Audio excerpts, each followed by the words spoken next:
Well, here we are again. We get into the trail. I've got some improvements in video here. I got a new phone, so we have a iPhone 13 Pro or whatever. So we're going to have some decent video from here on out. But we're back at the Black Creek Trail head and about to head out.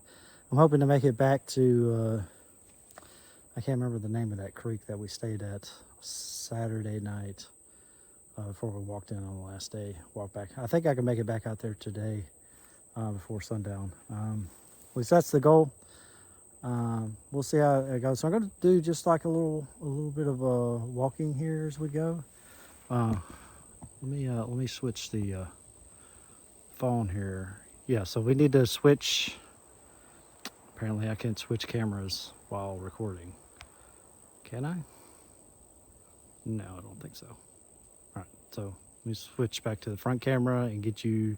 I have this little clippy thing, and I have like a little tripod and everything. We got fancy. We had some fancy equipment now, so so I can clip you guys on right here, and then we can do a little bit of walk and maybe for a few minutes, and then we'll see where we'll go from there. So yeah, let me swap this around. Well, so you guys are strapped in. I think I see it recording. I can kind of see the screen. Not really though. But you can see Charlotte. You see Charlotte? Charlotte is back. We're naming spiders now. Let me get another look here. So you guys are strapped in, so I don't know, the camera angles might be a little bit odd, but this new phone has a wide angle screen, so hoping it might make for a little bit better videos. All right, so anybody just tuning in, this is the Black Creek Trail head at Big Creek Landing in Brooklyn, Mississippi. The trail is about 39 miles or something like that. See a fancy sign here. It's about 39 miles. And the significance of Charlotte is last weekend, the first time I came out here, we discovered the proclivity of spider procreation going on here in the forest around Black Creek. There was so many spiders, guys. If you haven't watched that video, I'm like, I can't even, the video just does not do it justice. By the way, I don't know, can you see the sticks? So we got a trekking pole and a little stick, and we got another trekking pole with another stick. And obviously the trekking poles take care of my lower body, but to keep the stuff out of my face and swipe it down before my face runs into it, we need the stick. We started off with just the trekking pole last Friday, and I damn near wore myself out swatting spider webs. So finally I got a stick and just swat it with a stick. And then I realized I could hold the stick and the trekking pole at the same time. And then finally, we arrived at the current solution, 2.6, and I can go pretty much full speed with this. This is ridiculous, guys. I know it's. Ooh, you can't see that. There's a little. I need to like bring out. I've got a book that like identifies edible plants and stuff. You see those mushrooms there? I don't know what's edible or not, but what's what. But it'd be probably good to take that book out with me and start trying to identify things, just for fun, something to do. But we don't have time for that. I think we've got what time is it? It's 5. So we probably got just short of 3 hours before dark. and I like to get into camp an hour before dark if I can. So I think if we're like 5 or 6 miles, if we keep a decent pace, 2.5 miles an hour, we should be able to do it. So yeah, well, this is the trail. There are parts of it, well, those are orange. This orange, I don't know if you see, you see that? Little orange, orange mushrooms. I can't speak. The words, they don't come out of my mouth correctly. But oh, there's all sorts of mushrooms. Weird. But I forgot what I was saying. So this is like the well-maintained portion. If there's a portion that's well-maintained that I've seen so far, this would be it. There are sections where it's just completely overgrown, which I think we'll get to quickly. I don't think we'll keep the video going for that long, but yeah, it's pretty nice. It's cool out. It's, what is it, 84 degrees? Well, the phone says 84 degrees. Doesn't feel like. I've got a temperature thing. It says 87 here, so it feels nice and cool and breezy here to me. But especially, we get some nice breeze coming through right now. Man, if this kept up, this would be a great place to camp. Yeah, there's, you actually might be able to camp off of the trail a little bit here if you wanted to camp near the trailhead. Just come out for a night. Not really hike, but you know, quick camping trip. Pretty decent. But yeah, this is about what the trail looks like.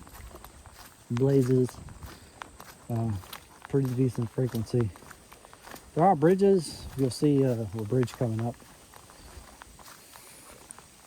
Hope this video is not too shaky. You see this bridge here. So they have bridges here now. Some of them are these wooden bridges, and there's like even some metal ones. But I did come across at least 2 washed out bridges, like bridges that were completely gone. Like they were nowhere to be found. So I assume they were washed out. But you see, this one had like a tree fall on it. It's all cattywampus and whatnot. Probably, if I needed to, you can go across right here on the side there, maybe.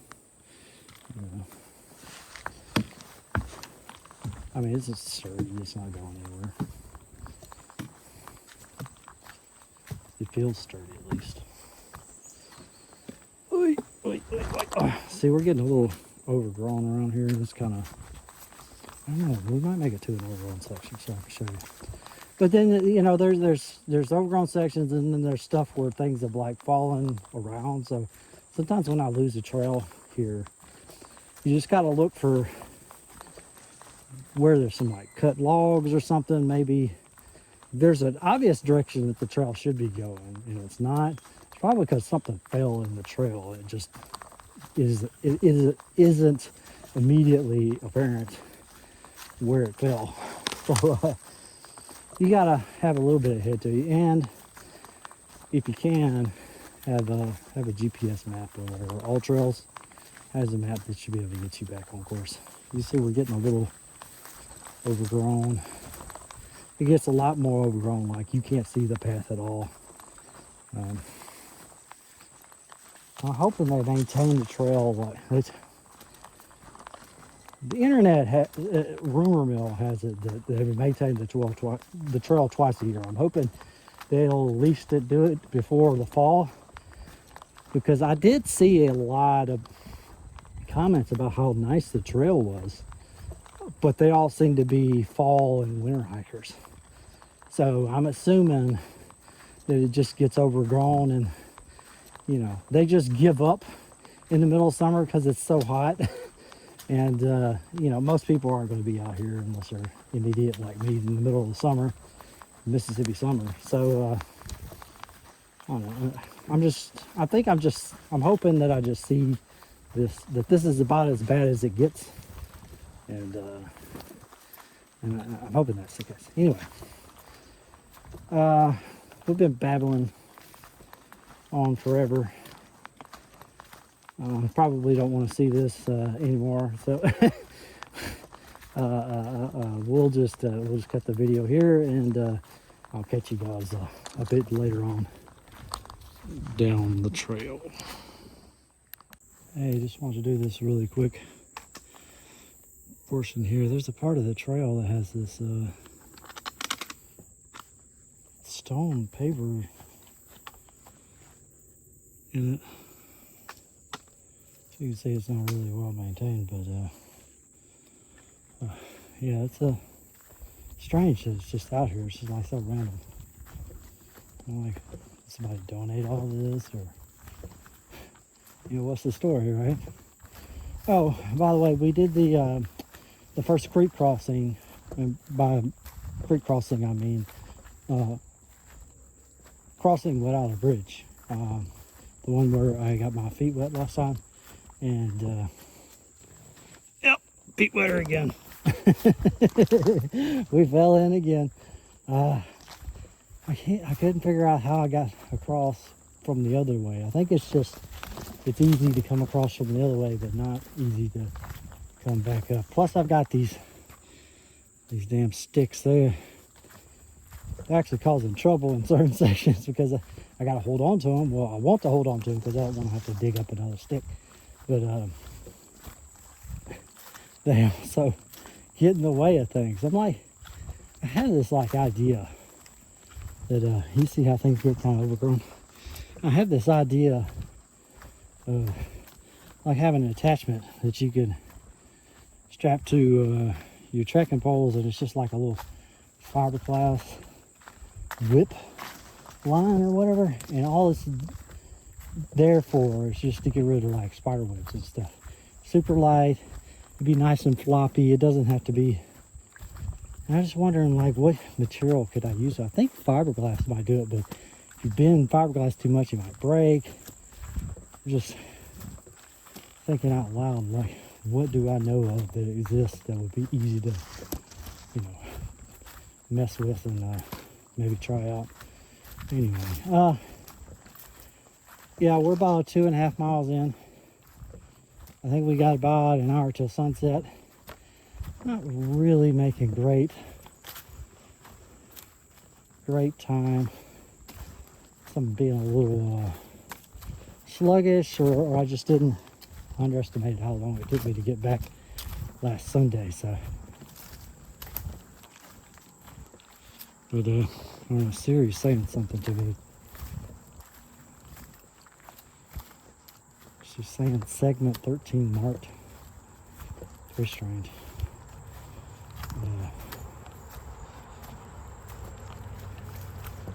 She did it again.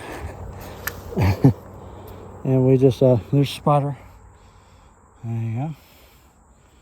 Hey, everybody. Get out of here. Get out of here. Alright, well, I gave you a chance. You gotta skedaddle. And, yeah, there's another one. Yeah, yeah, this is the problem. This is the problem we're trying to solve. I don't see any on me. But yeah, I don't know. Just thinking of ideas like how to make this easy, because this sticks, it works, but it's kind of a pain. They get caught on stuff like, on the tree limb as you go by, and I just like something that it's just strong enough to knock down spider webs. Just, maybe just strong enough to see. Sometimes all you need is just to know something that's going to disturb the nest in front of you so you can see it, right? If you can see this is covered, and there's another spider. It's an itty bitty one. He's done. She's done. The big ones are females. So I've learned. Oh, did I actually explain what these? There's another one just walking through. Did I actually explain that we have discovered what these are? I think I did. I'm going to do it again anyway. It's golden orb weavers, or sometimes called banana spiders. Apparently they're not aggressive. The bite can just kind of sting a little bit, but they're not aggressive in general. Wait. Cleaning my stick. And something else I didn't mention about the trek last time is that oh, I took a break here. So this was my first break on Sunday. Okay, good. Good. It means we got about an hour to go. It's another one running up on my face. That's why we have the sticks. I forgot. Yeah, so back there we took a rest stop last Sunday, and that was the only rest stop from here to the end, I think. So I'm thinking we'll make it like right at sundown, so we'll have like maybe, I don't know, half an hour or something of daylight to get everything set up, which I mean, we can do that. But yeah, the spiders are called little orb weavers, and those are, the big ones are females. And apparently not all spiders, females, eat their mates. These may not. Apparently, and this is really gross. Apparently, the ones that don't eat their mates, sometimes they just eat the mates' genitalia. I mean, oh my God, can you imagine falling in love? Get your balls eat off by your girlfriend. But they're like semi-monogamous. These spiders, apparently, I don't know if you can see this. There's two like big old huge nests right here. I'll knock you down, all the way down. You'll be knocked down, the pig. These are huge. That one is just absolutely ginormous. I'm pretty sure we had an encounter last time. But yeah, these spiders, everywhere. Apparently these spiders, the little bitty ones that you'll see in the nest every now and then, I don't think you'll be able to see it, but there's a little bitty one right next to it. Sometimes you'll see 2 or 3 itty bitty ones, and those are the males, and they'll stick around if they don't think they can find another female. They'll just stick around with the male and defend her. But or if they've run out of sperm, apparently. So if they can't inseminate and they don't think they have another chance with another female nearby, then they'll likely stay on the nest and they'll protect her. So in that way, they're kind of monogamous, and it's something apparently that's somewhat unique. They study arachnid, I don't know, sexual behavior. There is one right on my head. Look at that. Well, they study arachnid. See this? They study arachnid sexual behavior a lot because of this particular species. Apparently, it makes good studying or something. Yep, that's why we got that. You can't see it now, but I've got a bug net on my face too. So listen, I stopped took a break, Gatorade break, and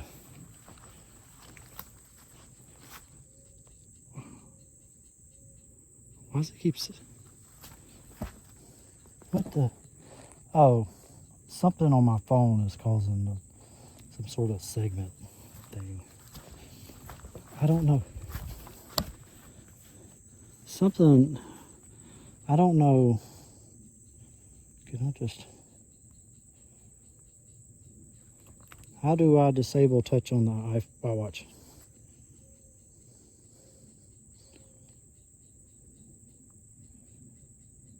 No, it's not what we're looking for. Anyway, I get into this trouble with on my motorcycle. I'll be riding down the road and the freaking Apple Watch is doing all sorts of crazy shit because I've got I've got it underneath my motorcycle jacket. And it's touching things. It's changing the volume. It's changing the music. It's doing all sorts of weird stuff. Apparently, this material likes to do it too. It's a Columbia shirt. Maybe it's just because I feel it sweat right now. I don't know. I've given up. I don't know why. You can't figure out that I'm not trying to touch the screen. Makes no sense. I've got a sticker on me. Anyway, yeah, so we're waxing poetic about spiders, apparently. That's all the spider facts for today that I have for you guys. Tune in next time. I'll catch you guys later.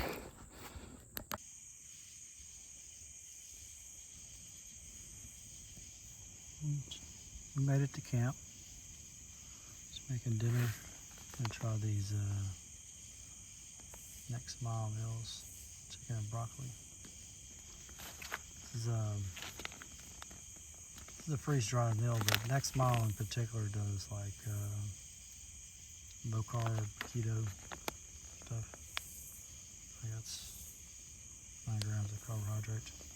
All of there are some companies that do some are low carb, but that's all they do is low carb. So I just ordered like a sampler pack, and it's got like 6 different flavors, and I brought 2 with me for 2 dinners while I'm out here.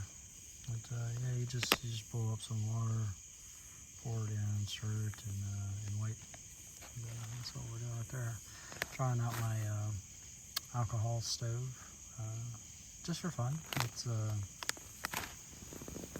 just use this regular old alcohol or whatever. This is denatured alcohol. You could use Everclear if you really want to burn money.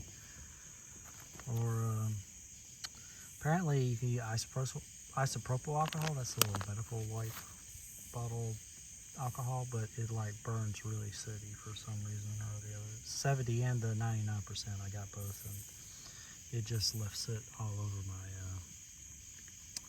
pot. So, but I did find some of the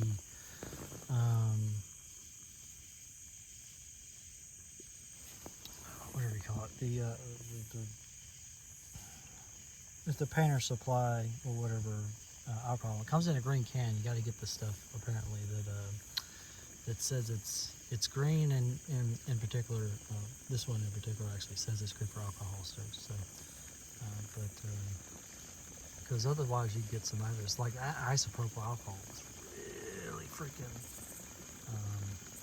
stinky, really stinky. It's like there's some additives or whatever that make it. Looks like we're boiling. So, take this off. I had the canister stove. Some people like the alcohol stove because you can get the fuel in more places. I actually found, which is kind of true, but I mean, you could technically use the fuel from like a Dollar General or something, because those are going to have fuel, but going to have at least isopropyl alcohol, but like I said, it's really sooty and nasty, and yeah, don't really want to So, this, I want to make, where'd it go? I lost it.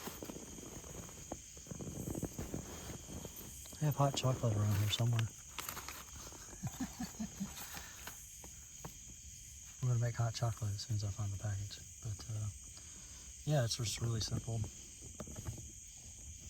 You just, let me see if I can set this up here so you can see what's going on.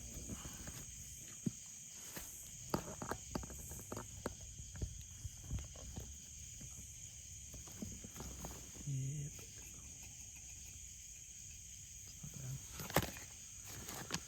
So just open this back up here.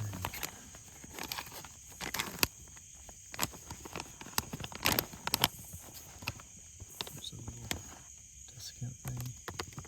Doesn't matter if you leave it in, it's not going to hurt you, but we'll take it out. And I need to pour 6 ounces. So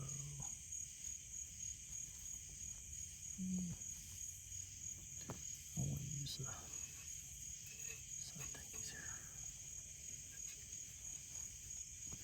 I have 14 ounces in here, so we just got to go down to the 8-ounce mark.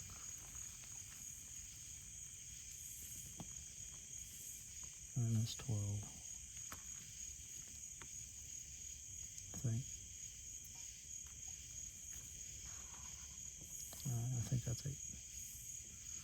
8 goes in.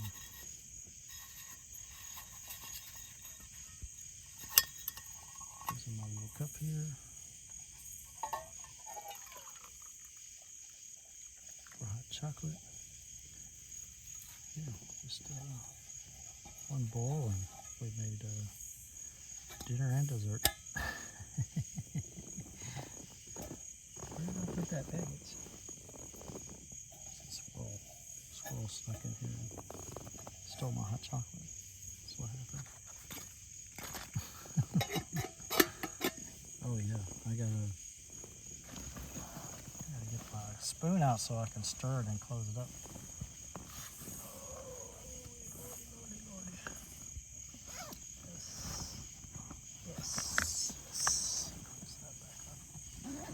Get in the habit of always closing the pockets.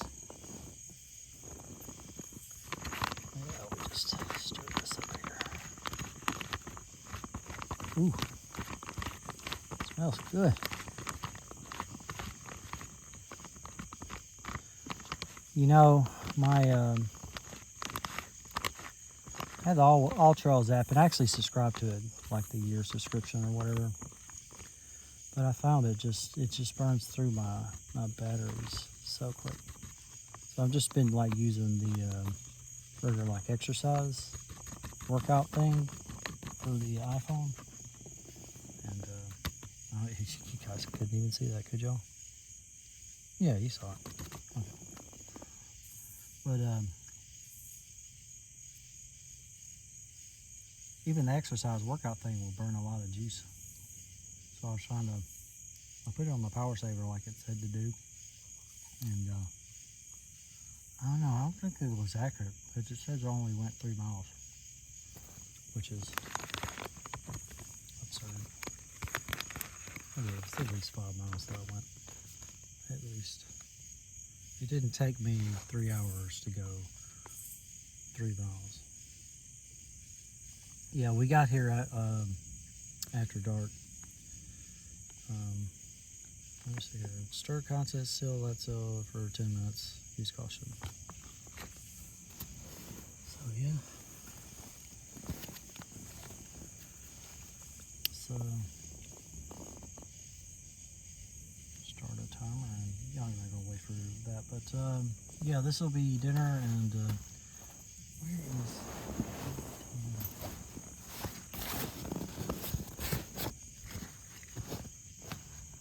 seriously?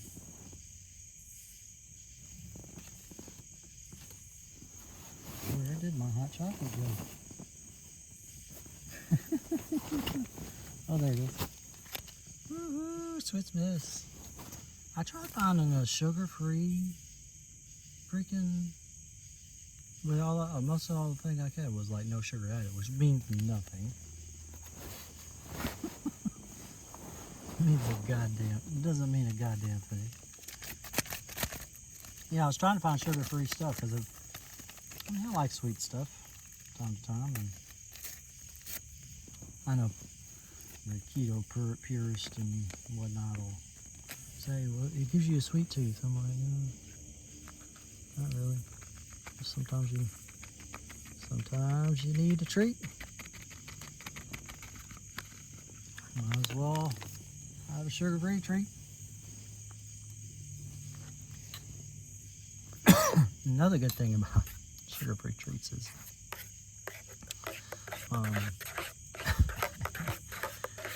a lot of them you can't go overboard with them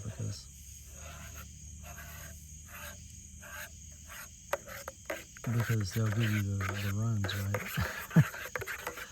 Like if you ever have time, yeah, okay. If you ever have time, go Google search Amazon review for Hasbro or whatever sugar-free gummy bears. It's an epic tale of gastrointestinal distress in one of the reviews. It's hilarious. But they have the like sugar-free gummy bears, and apparently you eat a bunch of them. It's got the erythritol or whatever, the sugar alcohols that they go straight to your bowels, and then you know the boogie boos inside your tummy go crazy. Give you gas and diarrhea, and yeah, I'm sure you've all experienced it before. But what are we talking about? Oh yeah, that's Darren. So here's our hot chocolate. Yeah, I would give you a wide angle shot, but it is like 85 degrees. Well, now it's 78. Okay, it's 78 now. It's 78 degrees, and I have stripped down to my skivvies. Just trying to stay cool. So, because I was super hot after hiking all that way. But yeah, feeling good. Be having a dinner, and I'll probably, well, I'm not gonna say I'll see you in the morning, because see how that did last time is I would say, well, I'll check back in you in the morning, and then I did 3 videos in between there. So yeah, we will see. I am just loving this phone here. Like I can do like the wide angle zoom, and then regular, and then we can like real zoom, not digital zoom. So that's 3 times, and then this is, I think, perfect for a beginning photographer like me.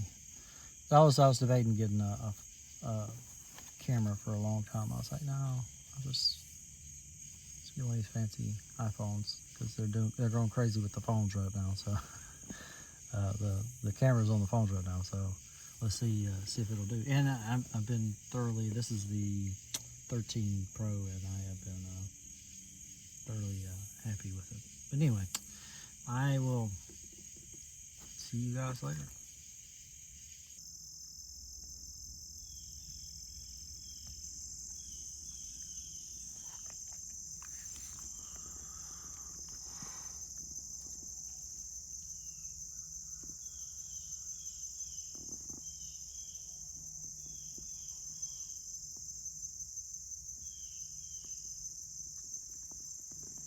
Let's see my dirty socks. Had coffee brewing this morning. Just got up. It's like 6 o'clock or something. 6:30. I got up at 6. Just getting going, and yeah. You know, I spoke a bit about the little alcohol stove, and I like it, but it's more of a geek thing, just something fun to play with. I'm actually more scared of this because you could spill this and it goes everywhere, right? You spill over the alcohol stove and you got burning alcohol going everywhere. And you don't really save that much weight, even though this is a titanium stand and the alcohol stove is made of titanium. Not really saving much weight. But apparently they do better in cold weather, like below freezing cold weather. And I mean, I like it. They're about equivalent in weight to like the canister stove. But, that's a good option if I want to go out camping and I realize my canister stove is nearby. I don't have to run to the store. I just take my alcohol stove until I get a new canister. I don't know, just thinking out loud. It's neat though. Is it school town? This is, in case you've never seen one, this is just the stand that goes over the top of it. But this is the alcohol stove itself. It's just apparently you can make this out of a cat can or really any tin whatsoever, small can tin. And there's some fill line in this model. There's some little fill lines. You can tell how much the fuel we're putting in there. I can do like a 1/4 of an ounce. Will boil my cup. Will heat up enough water for a cup of coffee. You don't need to. I don't need to boil the water to get it hot enough. But because I don't actually like my coffee steaming hot. But anyway, there's like some little holes in the bottom. You see that there? Down there, way down there, at the very bottom. And they like wick up to this outer chamber here, and I don't know. I just think it's neat. And let me put this out here so you can see it. It's just so neat to watch.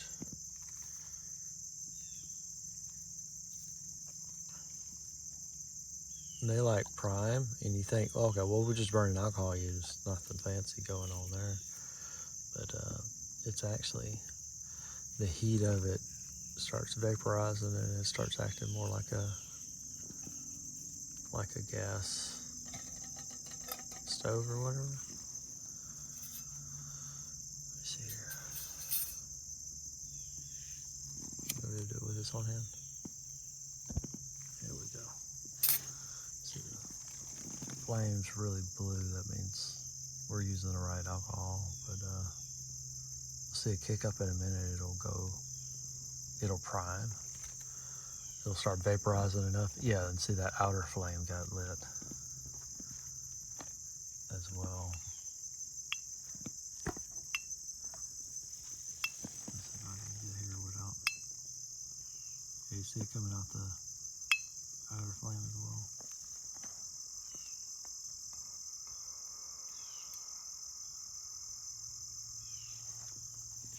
They call that. It takes a little while to. Yeah, there we go. See, it's mostly blue. It just gets a little orange at the top. But normally the pot's sitting there before it turns on it. Sit down low enough on it. You don't really see a whole lot of orange except for coming out the little sides here a little bit. But this alcohol stove, there's a famous one called the Trangia that's made out of, I want to say, brass and copper or something like that. It's like really efficient, and that's the old standby one. That's like Swedish Army or something or other. They had like Swedish Army cook kit or something, and they used Trangias in them. Swedish or Norwegian or something. They have to deal with cold, and this is really old. This is like 1930s, or whatever, 30s or 40s. So it's also old too. But I think they still supply them to the Army. I'm not sure. But I mean, part of it is the fuel source is so easy, readily available, right? You don't have to worry about it. But yeah, this made of titanium. You put, this is a little stand that goes in, and you put this thing on top of here. If it gets really cold, you put this plate down on top, and it like reflects the heat down to the stove below it and heats it up, keeps it nice and toasty, and helps burn the fuel, helps vaporize the fuel. It's called by like power plate or something or other. And I can also, I think I can do this. Yeah.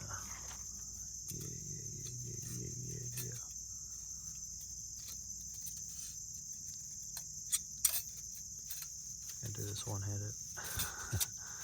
And put this down here at the bottom like that. And that right there.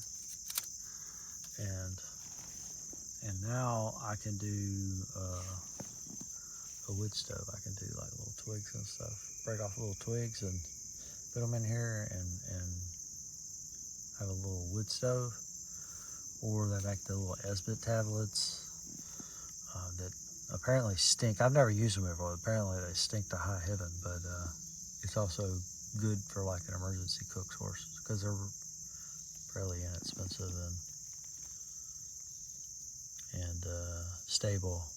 Like if you run out of fuel or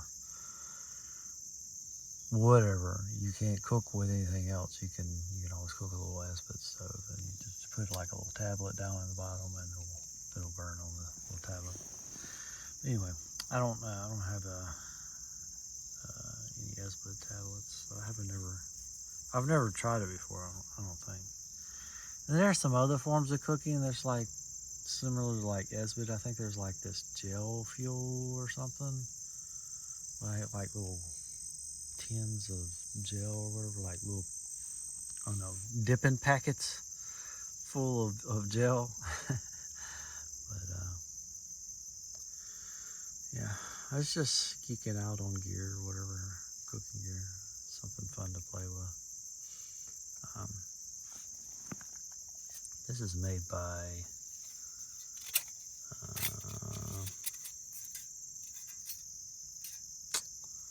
I have forgotten the name. I'll think of it later. Shoot.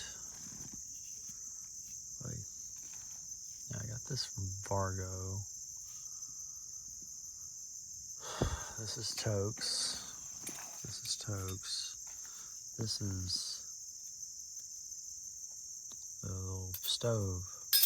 I can't remember the name of the stove. Maybe the name's on here somewhere.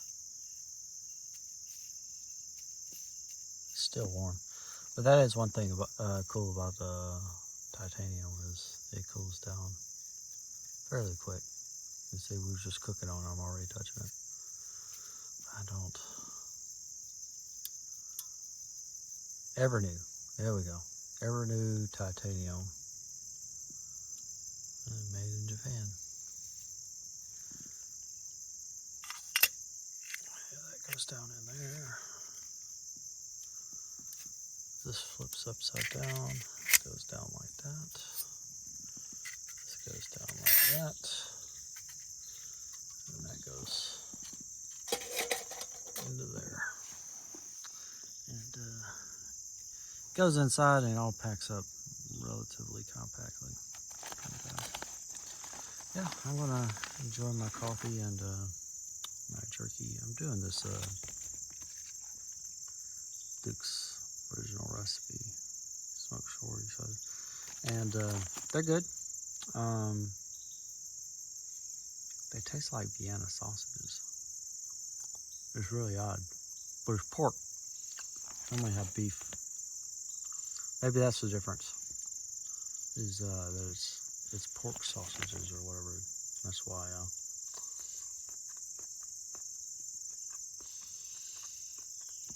Whatever. Yeah, just trying different ones.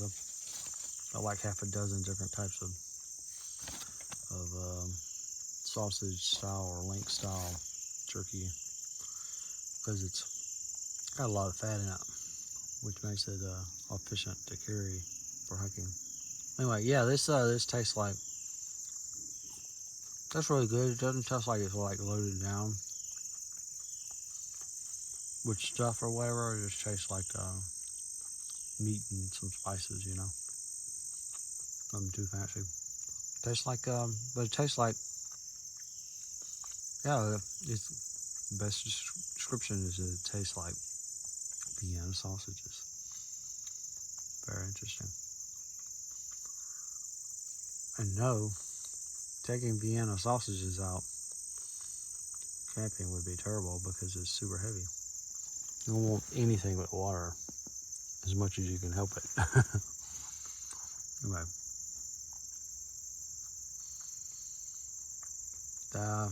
I'll catch you guys probably, well, who knows when. I'll catch you guys later.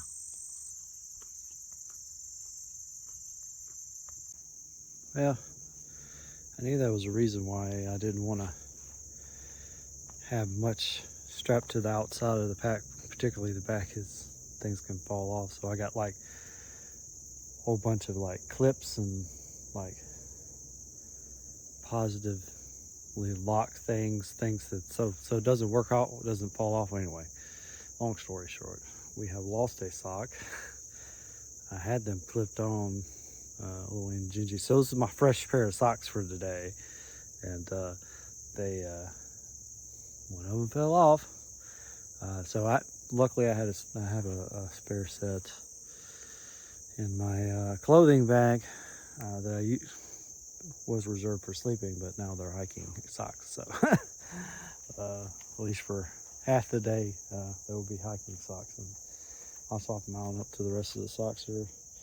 Trying to be dried out here. I still got to hang these off the back of the pack, so I don't know what they got to dry off. So it's just so much branches and stuff you got to go up under. I figure something snagged it just right, and got the clip to come open, or who knows. I don't see like any torn loops or anything, but anyway, a little bit of an annoying start this morning. But we'll make it. Yeah, I'll probably set up like a little time lapse of me breaking up camp and getting packed up. See you guys in a minute.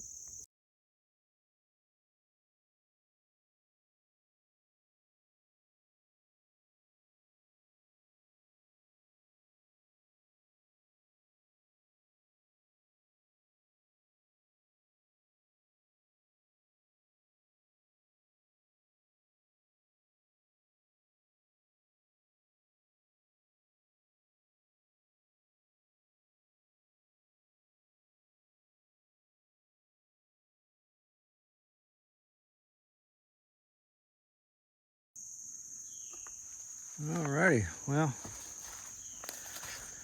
this is the creek where we got across. I see our spider is gone from last time. Although I do see one spider web, but don't see her. I gotta find a point to cross. There's supposed to be a bridge here. You can see the sign's been broken and everything, but there's supposed to be a sign here that says the name of the creek and the a bridge going across here. So I don't know what's going on with that. But anyway, the probably mumbling. You can't even hear me. Sorry, not high energy in the morning, guys. It's just we do what we can.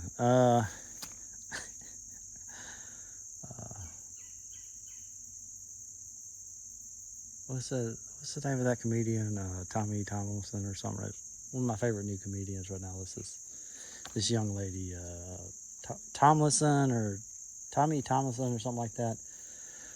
Super cute, super funny. And she has some bit or whatever that she does, and she's like, we do what we can.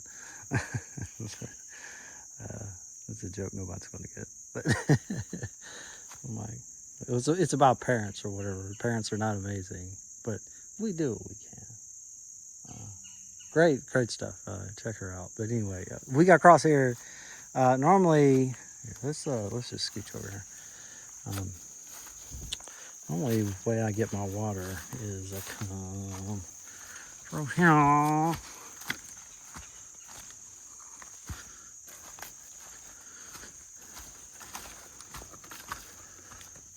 And I'm probably getting a little low on water. Although, I mean, if I have less than a gallon, I always think I'm low. But normally I'll get here on this log or whatever, it's stable there, and fill up with water. But I gotta find a way across this creek, and it might be a little bit of work.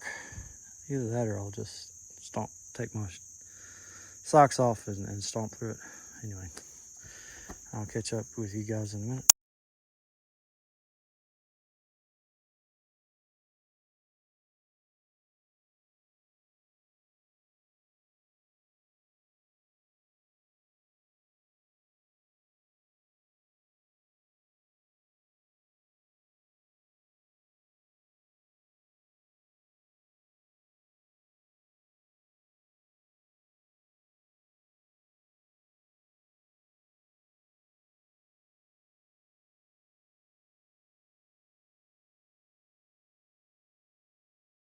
Hey, we just crossed 49. That's 49 right there. There's this like little ramp you can come down. You can see the blazes from the highway. So if you wanted to just come out here day hike, you probably park on the side of the highway and come on through. But there's a railway track here crossing. And I don't know, Dad, if this seems familiar, but you see the little white blazes. This is where the trail is. We've been up and down this track many a time, probably. So, yeah, just thought that was neat. Just had to cross the 49, and we're headed on our way. We're about 1.25 miles in, about 47 minutes since this morning started, since we started going this morning. So we'll probably be taking a break pretty soon, in about 15 minutes. But, yeah, I'll catch you guys later. Oh yeah, I almost got lost in a section before 49.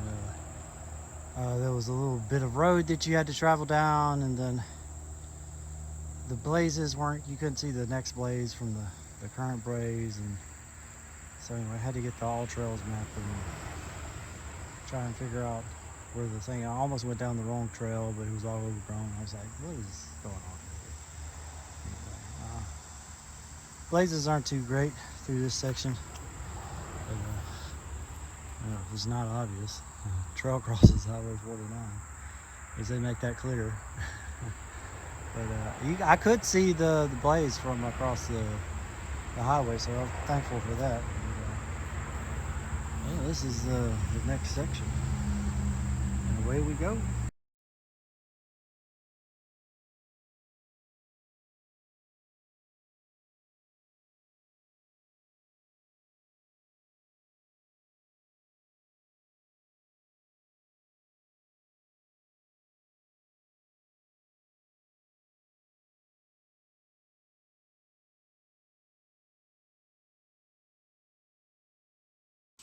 Well, I was wondering what the CCC was, because I saw references to like closures or something. I'll have to look it up here, but apparently this is Civilian Conservation Corps. Let me get you guys on widescreen. Actually, let's zoom in. Considering all, Civilian Conservation Corps Camp F-27. Considering all the programs developed in the Battle of the Great Depression in America during the 1930s, the work of Civilian Conservation Corps has had one of the greatest lasting effects on our nation today. The purpose of the CCC was to carry out a broad program of conservation work, mainly for National Park Service and the USDA Forest Service. The CCC created parks, built dams, bridges, replanted trees, and controlled wildfires. By the summer of 1933, South Mississippi had its first camp. The camp at this trailhead was F-27. It was occupied between 1934 and 1940. Interesting. And back on the trail, I didn't have a video of it or anything, but I did see remnants of some kind of structure. It had a what looked like a cinder block foundation that had been completely concreted in, but that's all that was left. And it was completely overgrown. There wasn't, I couldn't make any indication of anything else, but pretty nice campsite. Yeah, if you start from the, you start your day at Big Creek Landing, this would be a nice stop for the night, for the day. It's got plenty of room in here. Flat ground. I see people been coming out here with four-wheelers and side-by-sides, I suppose. See the wheel tracks. I've seen indications of people coming down these trails with motorized vehicles of some sort. But, yeah, this would make a great camp.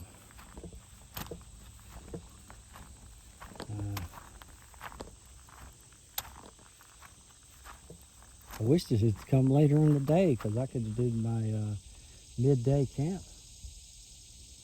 Out here, let everything sun dry out and I don't know. That's cool. What's over here? People leaving their trash. These people are idiots.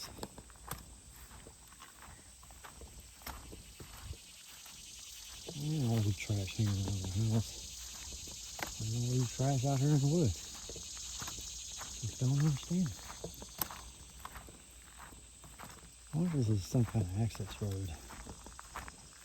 Like vehicle access road. Maybe that's why. Maybe these are also like four-wheelers, but vehicles with them. They look wide enough to be vehicles. Somebody's doing donuts in here. Yeah, there's some kind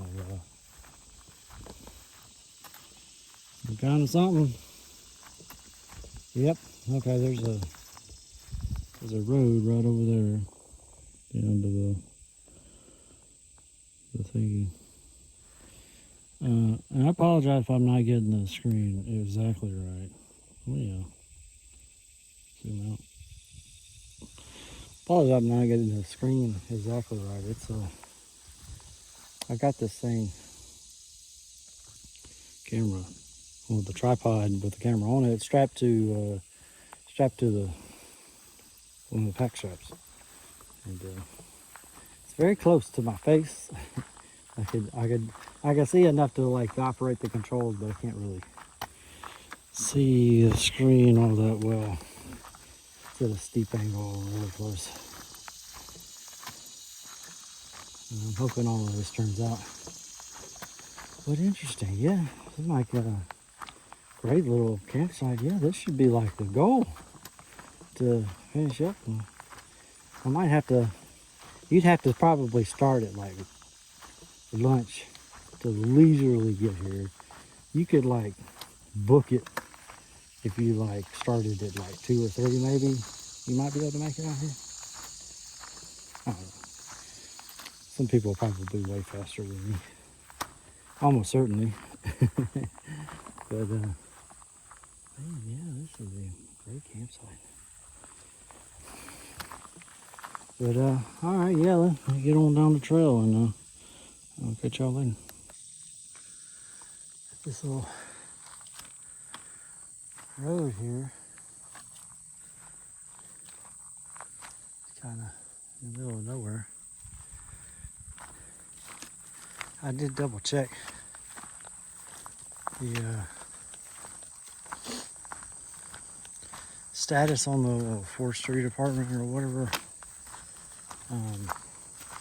It was saying that the Big Creek Landing to CCC, which is that last campsite we were at, that section was open, and then it said another section, like I assume like way out by near the end to the east, is open.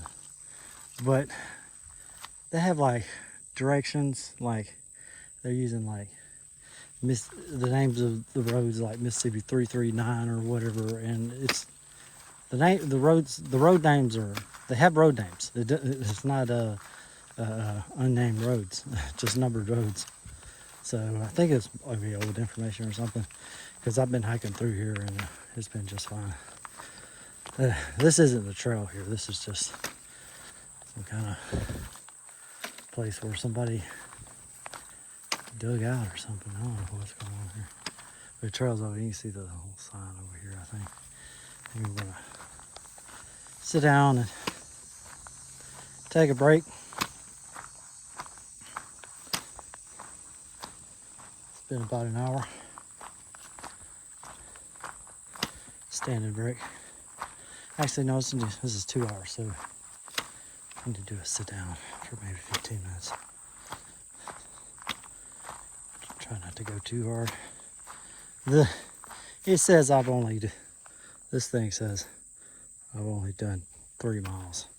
This is absolutely incorrect. Let me see here. Hey Siri, how far to Big Creek Landing? Which Big Creek Landing?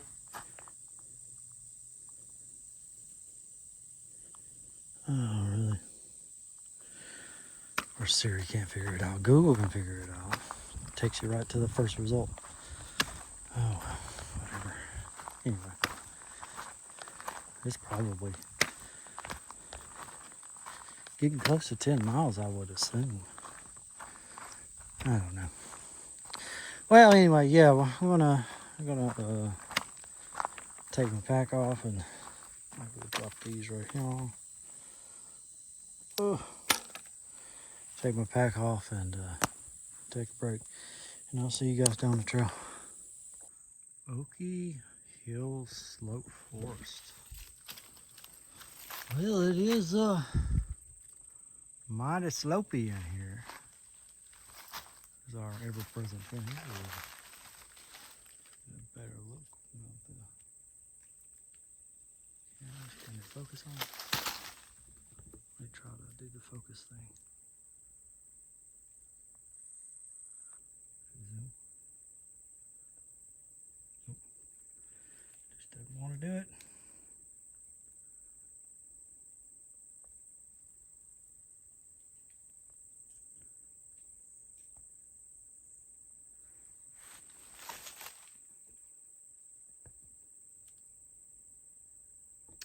Yeah, well, whatever.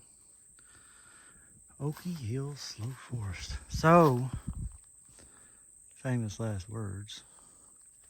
I just said that the trail didn't seem too bad. It's been amazing. It's basically no trail. There's no trail. There's what used to be a trail, but there's no trail.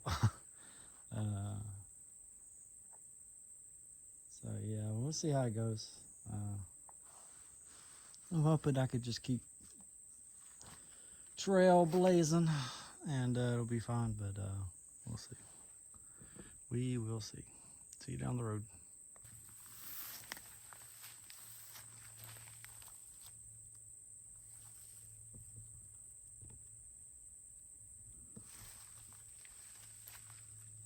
Focus, you bastard.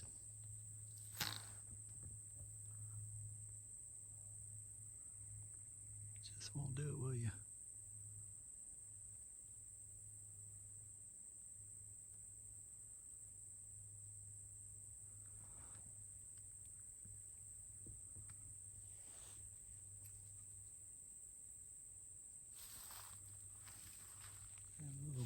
be one of them at least. Did he bite off his head? Is that what that is?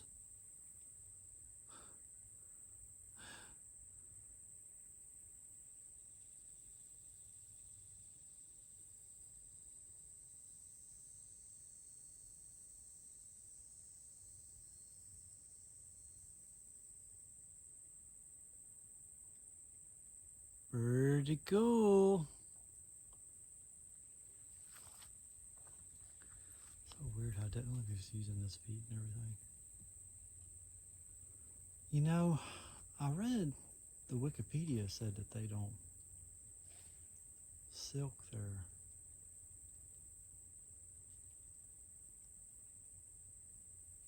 Oh, it is actually focusing. All right, good. I can see the focus box. The Wikipedia said that they don't cocoon or whatever, kills or whatever, or something like that. They venom. They use venom instead or something to kill them. I don't know. You know, to get through here, I'm gonna have to run your nest. So the little guy up there, he's oh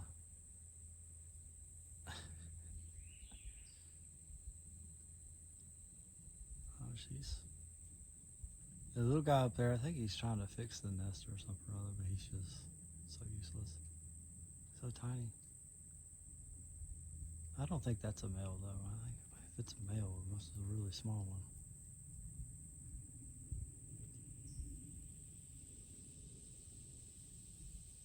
That's so cool. I don't think I've ever actually seen a spider feed. Do the little spinny web thing, except maybe on TV, you know. Golden Orb Weaver, something like that. Banana spider, apparently. Yeah. Well, see you guys down the trail. Hey, just stopping here at this kind of unnamed creek here. I looked up on the map. It didn't look like it had a name. And the trail map doesn't have a name for it either. Because it's usually got the crossings marked. There's no sign. Sometimes there's a sign, I guess. When there's a name for the creek, there's a sign. Kind of like the one right near the camp or whatever that was tore down, obviously. There's one for Granny Creek, which is like the first creek the first creek after the first campsite that I did in last Friday, not this Friday, but last Friday. Anyway, yeah, I'm probably gonna sit down for lunch here, fill up on water, and take a break for a little bit. Maybe find a place to. There's a little bit of sun over here, so maybe I'll hang out my tent, my cape, and let it finish drying out. Burn off the last of that moisture from this morning. Anyway, I'll catch up with you guys down the trail. Alrighty, some little trick that I just discovered, invented, I don't know, hacked together, is getting a way to stand your pack up without a tree or anything, because I mean, sometimes you don't want to lean up against the tree, might have poison ivy or something or other. But it's real simple. You got your trekking poles. We got a top loop for your pack of some sort, right? And then just a carabiner. I usually have one on here, so when I hang up a clothesline or whatever to dry everything off, I can also hang up my pack if I want to. But that's that. And then you just loop your trekking pole things through here, and you know, make you a little A-frame, and pretty steady. And now everything's standing up. You don't have to worry about it flopping over the back. It's not going to flop over the front. I'm thinking I'm gonna like this. What do you guys think? Let me know. So this ended up being an extended break, I think. Try not to push myself too hard. A little disappointed in my mileage, but you know, thinking back, there was a lot of up and down hills and stuff, and can't be too hard on myself. It is supposed to be fun, right? So, God, that is freaking awesome. I love that. Love that I figured that out. I got some stuff hanging up, just the sun dry. We're probably going to go through the hot part of the day since it's cool down here by the creek, and everything. That we'll probably just hang out here. I'll finally get the socks dry. We'll get the tent dried out, and away we go. Let me sing it so you can see this. So I had to put the bug net on because the mosquitoes here, they are killer. They're biting up my hands and everything, and yeah. So I went ahead and put on the bug net and sprayed my hands down with some DEET. Sprayed my neck down with some DEET. So mosquitoes are pretty nasty around this creek, but it's pretty calming. If it was quiet enough, you could hear like the babbling of the brook.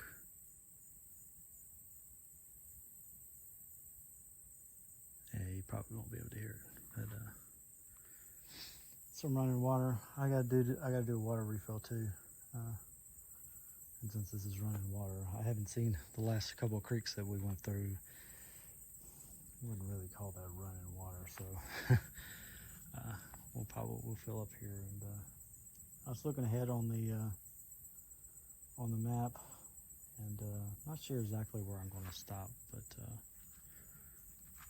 got at least some pins on the map up ahead, like Martha's something or other or whatever. I don't know what that is, but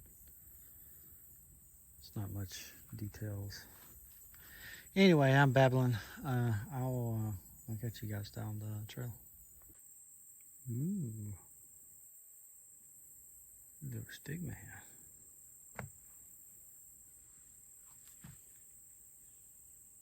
We got a little bit of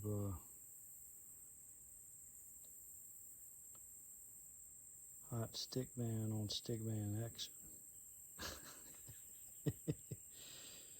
What is it? Is it just laying there?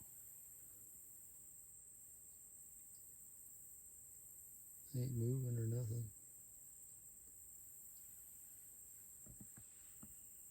I thought there was like a macro thingy. It's not doing it though.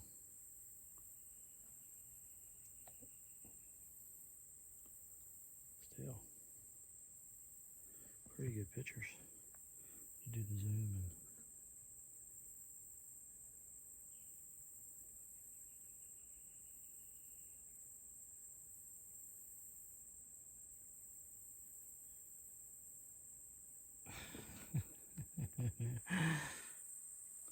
I thought there was like a macro feature or something. Yeah.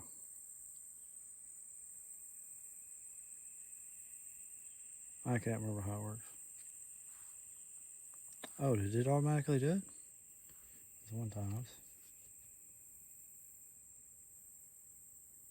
Oh. Who knows? Who knows? A little buggy boo. We just killing time.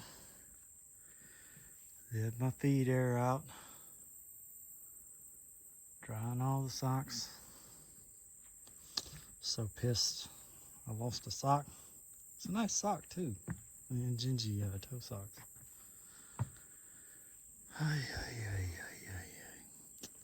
Although I'm not sure if I need them anymore. I've been doing fine all night with the regular darn toughs. So anyway, see you guys later down the road. There's like this gravel pathway through here. I wonder if this was put in like the 1940s. Maybe that's when they put in the pavers too. Right? But this, you'll see a little bit of gravel on the ground up here.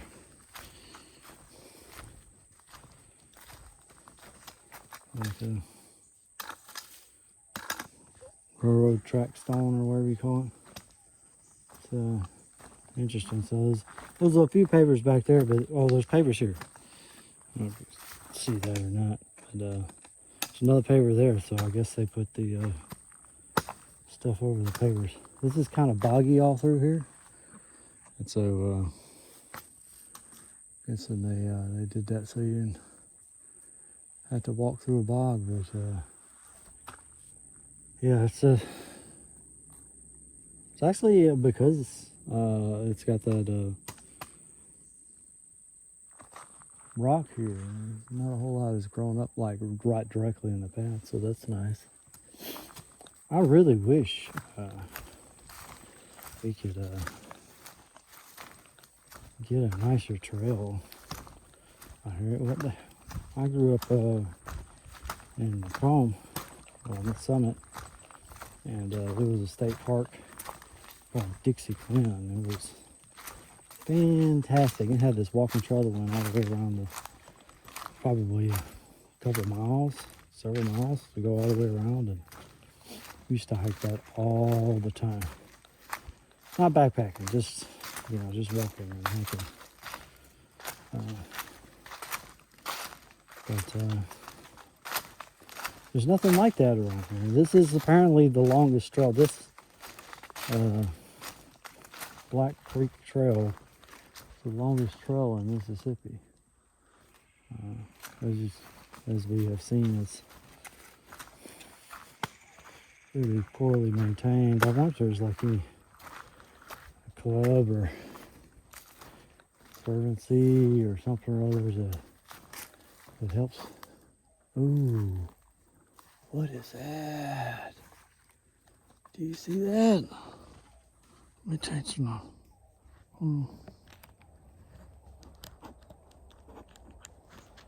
All right, come loose. Oh, I'm still strapped in. There we go. Now I can let go. You see that? It's like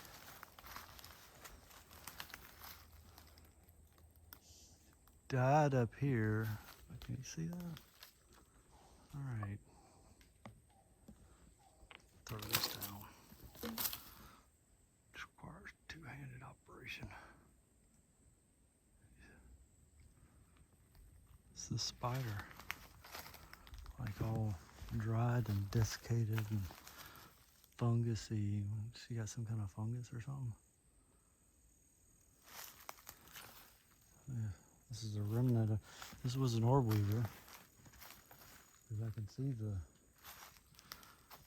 the golden strands. See that? That's not if it's coming up golden color on camera, that's not just the sunlight. It's actually gold, yellow gold. And that is so freaky. I can get a closer picture.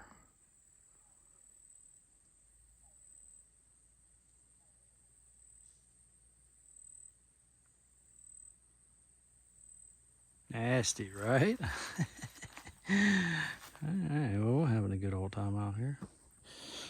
Get your strap back on. I got a bunch of fancy camera equipment too to help with filming. And by fancy, I mean I got a tripod and a clip. I have to show that at some other date because you got to see it in the mirror to see it, but it's really neat. I got a little Peak Designs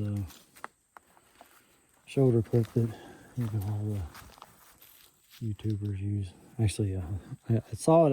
I watched this channel called Camera Conspiracies. It's actually the second channel of a guy called that has another channel called Vegetable Police, and it was like back when I was starting the carnivore diet. After like Jordan Peterson and what's that? The name of that doctor dude? Sean Baker came on Joe Rogan or whatever, and they were talking about the carnivore diet. I thought I would try it or whatever, but I looked around to see more about it, and apparently there was this one dude that was a vegan, and then he had his what do you call it? Ulcerative colitis. Which piqued my interest because it's very similar to what I have, which is Crohn's disease. Anyway, he had managed to somewhat put his ulcerative colitis into remission without medicine, presumably, through the vegan diet, but he kept having trouble with various things. And eventually he ended up doing the carnivore diet. And anyway, so I started watching his channel. Dude is a trip. He is hilarious. Dude, you don't even have to carry a carnivore diet. I watched the camera channel. I didn't even care about cameras. I just like watching the dude, his antics. And, well, I ended up learning a fair bit about cameras just in the process. So we've been slowly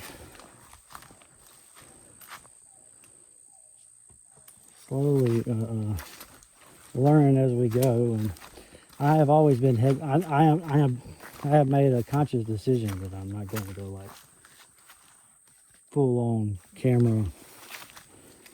That photography or videography is not going to be like a full on hobby for me, because that is such an expensive hobby. You get one of the DSLRs, like a Sony S3 or something like that, thousands of dollars, plus good lenses.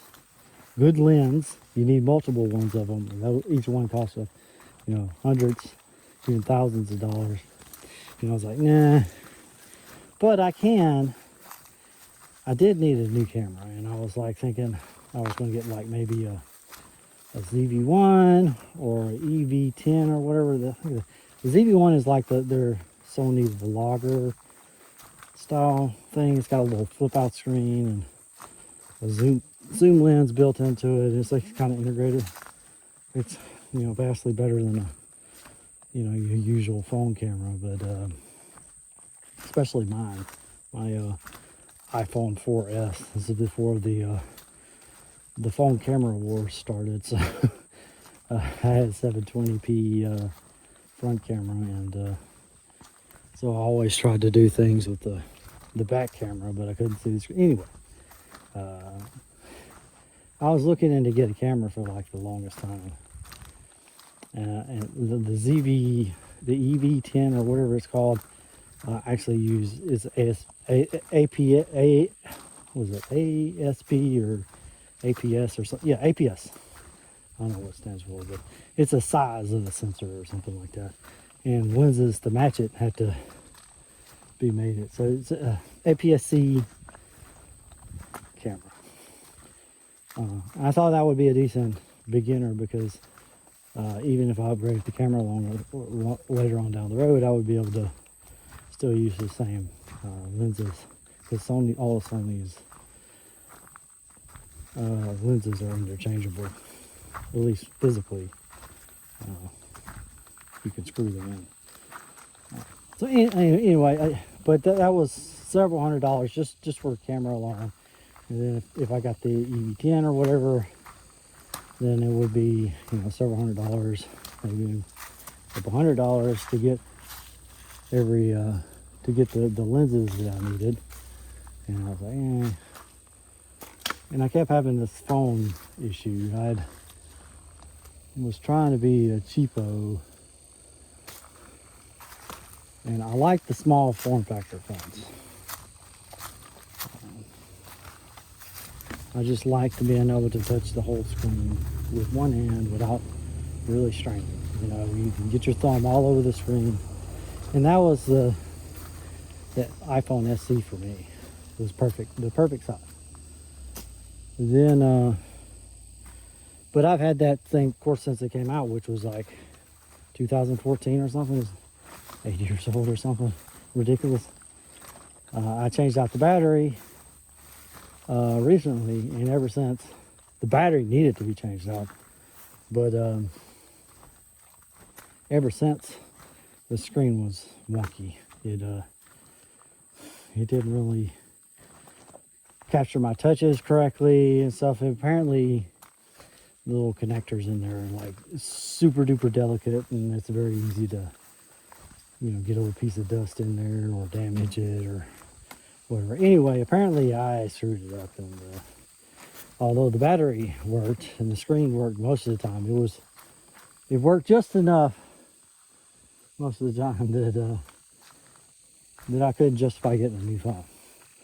But it was just a constant paper cut. And that's what I was talking about last week is, I had this, for like the past year, I've been doing this policy of dealing with paper cuts like head on. Something's bothering me, consistently bothering me, just go ahead and it's easy to take care of, just go ahead and take care of it. And it's little things like I installed smart lights in my house just because, every day I would have to go around the house and turn on all the lights for whatever I'm doing and have to turn them back off at night. And it was just me, and I know what my schedule is. I have a very consistent schedule. So I got smart lights, and the lights come on. They go to not only that, they go to the right temperature and everything, so I can have them like dim. As the night's getting late and right before bedtime, it's like super dim. And it's got the orange light or whatever, the warm light. And anyway, turn off lights is not a big deal, right? But it's just paper cuts, little things that kind of annoy you throughout the day. Anyway, so that was my justification for spider to the face, because I'm too busy talking. Ooh, I left my stick. Yeah, I never picked up my stick. Back there, I guess, when we were looking at the dead spider. But yeah. So that's what I was talking about with the paper cuts, and I decided to get a new phone, and of course, you see the results now. I got the iPhone Pro, and I got the Pro specifically because it could work as a pretty decent camera for me. If you can see all these spiders here I'm swatting down, but it's a lot.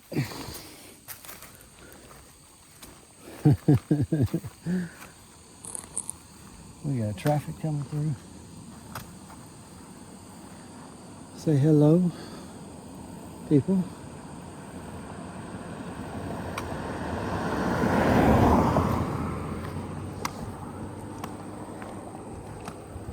I do love Mississippi.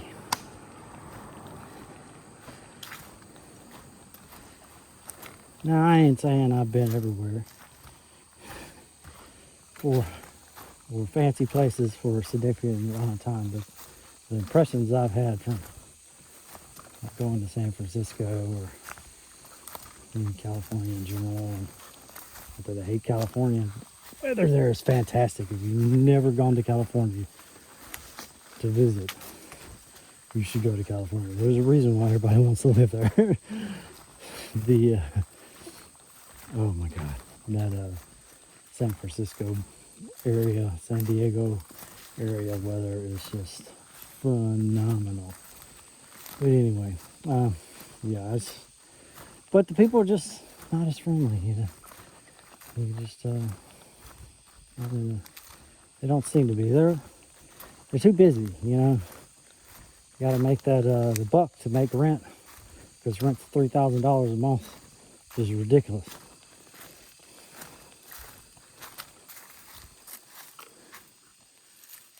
I don't know how people not making buku money even lives there. I'm like, freaking move, That's what I'd be doing. If I wasn't making good money, your rent was $3,000, I'm gonna go to a place where it's $300, aka Mississippi. But, yeah. What were we saying? Yes, the paper cuts. So I got the phone, and it can do all sorts of fancy stuff. we got the regular one, but I kind of figured, I didn't really know what I needed yet, but I figured it would be good to have a decent amount of zoom, a good wide angle lens, which this one does. Even on the selfie cam has a nice wide angle lens. And oh my god, jeez Louise, there's another one. Oh. Sorry, bub. Yeah, this is what I'm talking about, guys. Spiders. Everywhere. They're everywhere.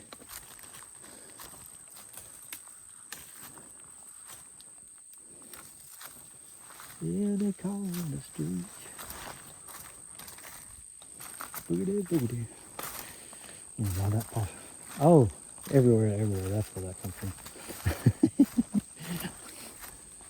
If you ever heard that Ray Stevens song, The Street. But yeah, I wanted like a decent. I wanted to be able to do like macro shots with this thing. Apparently can do. I've forgotten how to do it. It just uses one of the three. It's got like three physical sensors, three physical lenses to handle all of this. So it's not like software stuff. Like the zoom is. Oh my god! Get off. Might just let go. I'm losing my patience with these spiders. But it's got three actual physical sensors and lenses for each one. But anyway, you switch between them and zoom. The software will let you like glide between the two, so it's kind of seamless. So you can go all the way from like I don't know, so like 22 mil all the way up to 72 or something like that. It's pretty decent range. But that's camera jargon. But yeah, it's a decent camera. So kind of, it saves me on the price of buying a camera if I want to keep doing these videos. It saves me, you know, having extra. And I got a decent phone. And this time, I got a regular size phone. So I didn't get the mini. I don't think they even offered the mini pro. But even if they did, I kind of wanted the extra, a little bit more battery life. And I don't need a super small phone as much anymore. If I need to be highly mobile, like I just want to go to the store. Jeez Louise. If I just want to go to the store,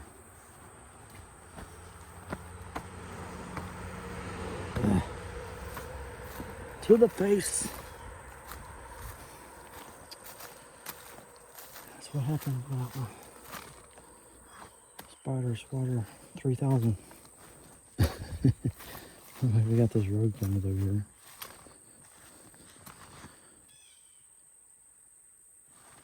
Oh my god, I've only been talking for 20 minutes.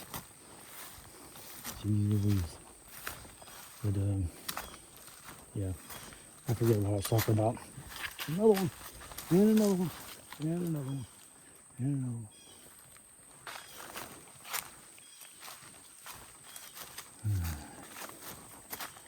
This is time to get another swatter. We're having a quick chat here. I hear some rushing water, I think. Yeah. I hear rushing water. There's no waterfalls in Mississippi. There's no rapids in Mississippi. You need elevation for that.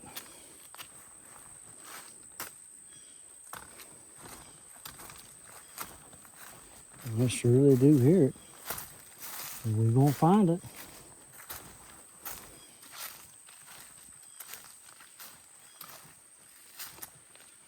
Yeah, so anyway, I got I have the watch now if I need to be like super mobile. And none of you care about this whole topic, but we're gonna ramble anyway. So I had the watch if I need to be really mobile, and I was okay with having a slightly bigger phone for when I know I'm going to have like an extended stay away from the house. Plus, that is another thing.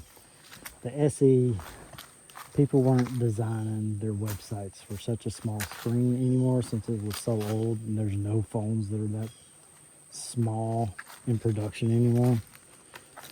So it was getting difficult to navigate websites and stuff. So, oh, this is Martha's Branch. I hear the babbling down here.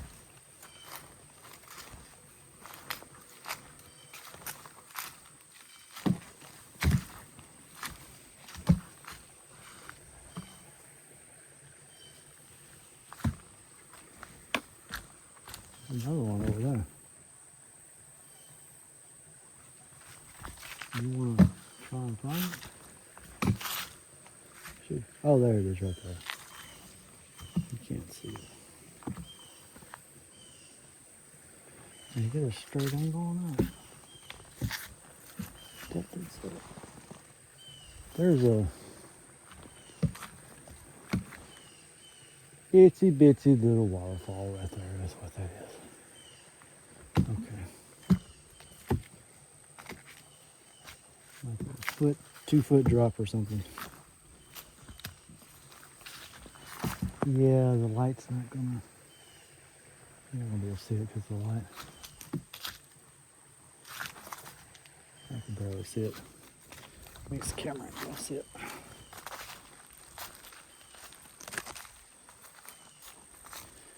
All right, yeah. So we're at Martha's Branch. Just moving on along. We are,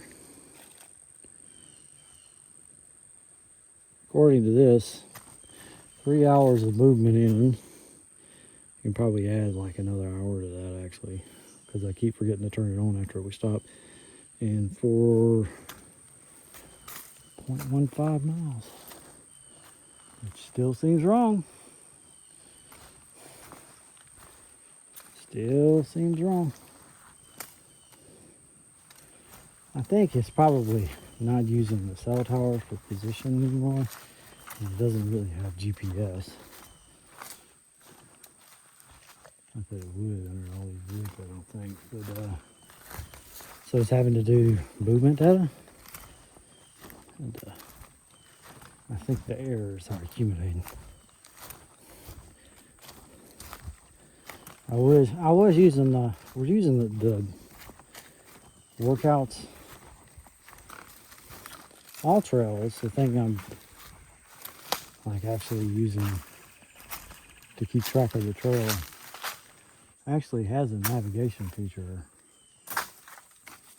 But at least on my iPhone SE, my old one, it burnt battery like crazy. Like it was insane how much battery was being used. A couple hours and it would completely drain the battery. It was ridiculous. It would be hot to the touch. I don't know what they were doing with it. Whatever it was. It was annoying.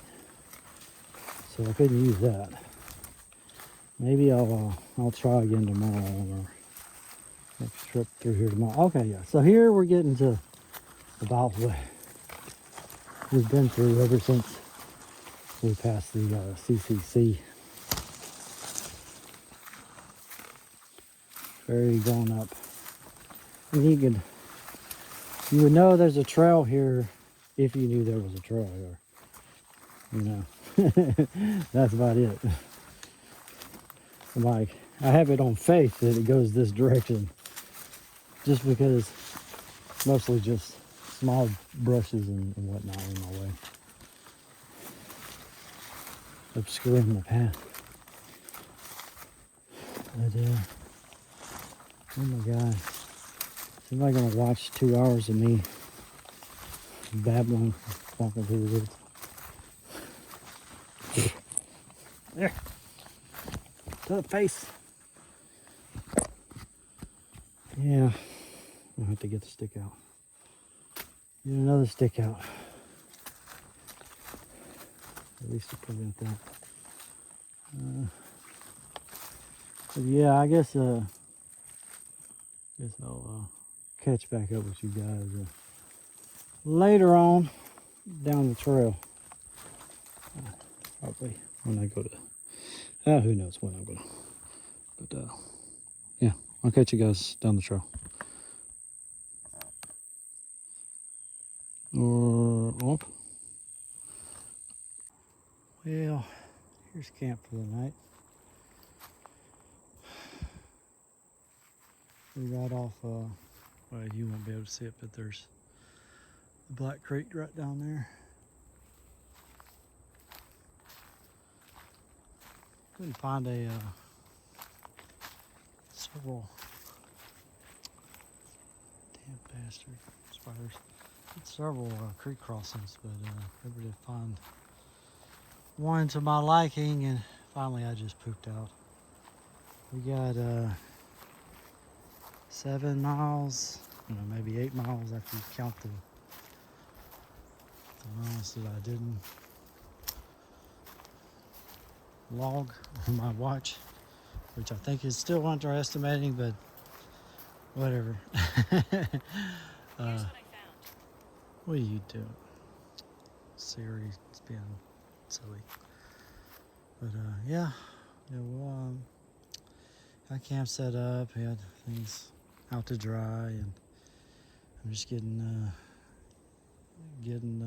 everything situated inside the tents and prepared, and it's nice not to be rushing, at the because it's dark and you're trying to set up camp and you just want to go to bed. Just have a little bit of time just to sit and chill and just relax. Well, anyway, that's it for now. I don't know, I might show you dinner later, but yeah. See you guys later. All right, let's set you right over there. We're gonna make some dinner. Tonight is one of the Next Mile Meals, coconut chicken curry. I don't eat a lot of coconut or curry, so this should be interesting. I've got a Swiss Miss hot chocolate for dessert. And I picked up some sugar-free cinnamon candies or whatever. I love cinnamon, and I haven't had a single one yet. I don't know why. I just haven't been in the mood. But yeah, it was a long day. There goes all my food.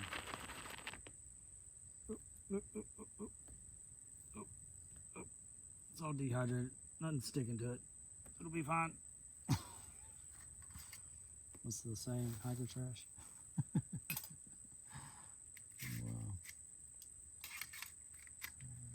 Gotta leave every morsel. I need the calories. Make sure we have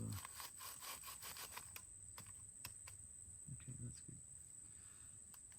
Let's set you down there. We need like an ounce, I think.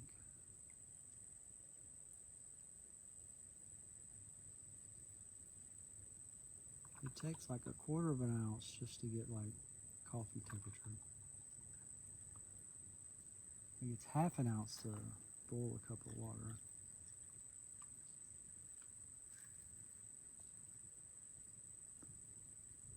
This ought to be sufficient. I'll put you way over here, out of the way.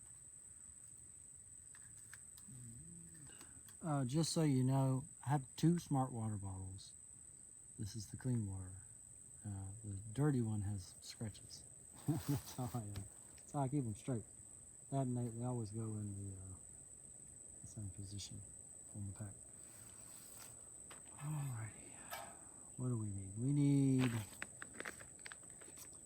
6 ounces of water and 6 and 8, so 14 again.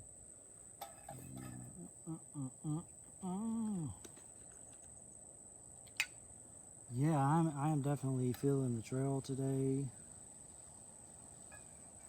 I got my boo hiney kicked. You haven't seen me waddling around camp.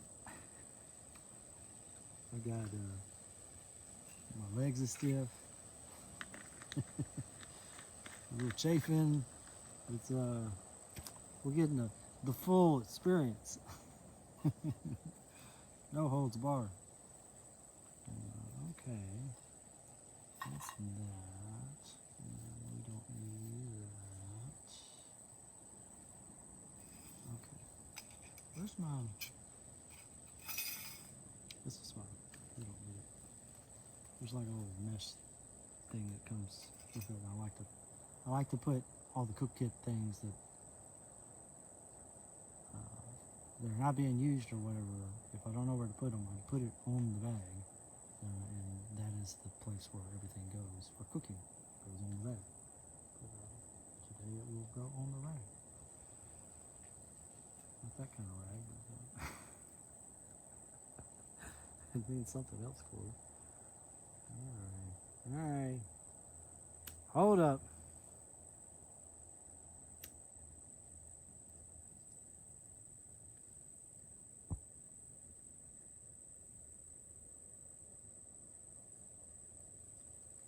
Yep. We are lit. It is invisible, but it is lit.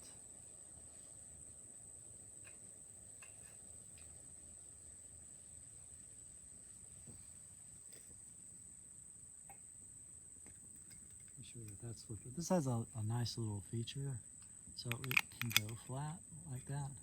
But if you want it to stay up, it kind of stays up, but you know, obviously might loosen up over time. There's like this little notch to keep it from falling over. Kind of a neat little feature. Snug little bug on top of there. And, there we go. Now we wait. But yeah, it's phew. Something coming right in my face. Yeah, it was quite a trek today. But, 7 miles, maybe 8. I don't know. It feels like more, way more. Because there's a lot of hills, especially after you get out of Big Creek Landing area. Lots of ups and downs.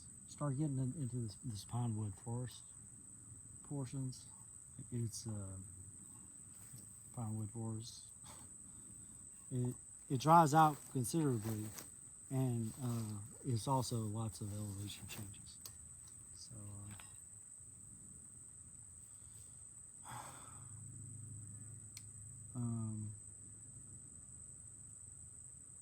there were several bridges, but one bridge was was barely put together, and then of course some are missing. But this trail, it's obvious that they haven't maintained this section like at all, really. I don't think they've maintained it in the last couple of years. So I don't even. So maybe the website is correct. I don't know why the directions are out of date, but yeah, it's a shame. It's nice back here. You'll get to some I showed you. Yeah, I showed you guys the sections with like the pavers and the rock roadway trail path or whatever. Some sections looked like they were really nice at one time. It just hasn't been maintained. There's some above I guess about 3 creeks back. I almost stayed there, but I kept going like another mile or two. But that was, what is it? I can't remember the name of it. Something Bend, something. I'm not going to remember. But some Bubba brought his mud truck down the path. And it may not have been a mud truck, it may have just been a Jeep with mud tires, like a tricked out Jeep.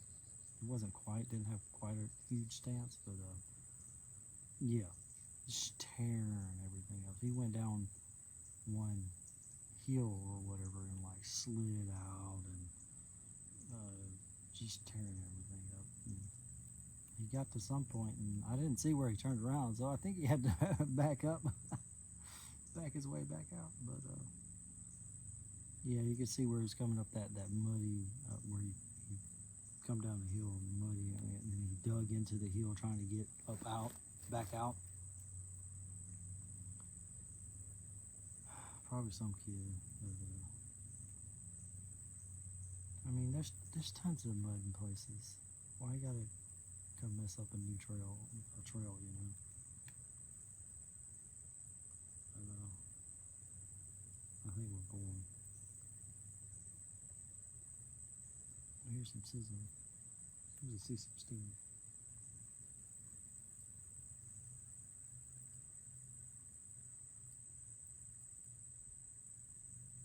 Oh, I think we're fizzling out just in time.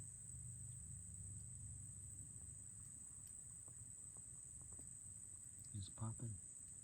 Sometimes it'll do a boop when it finally finishes. See if it does it. Really loud when it does it. I don't think it's gonna do it.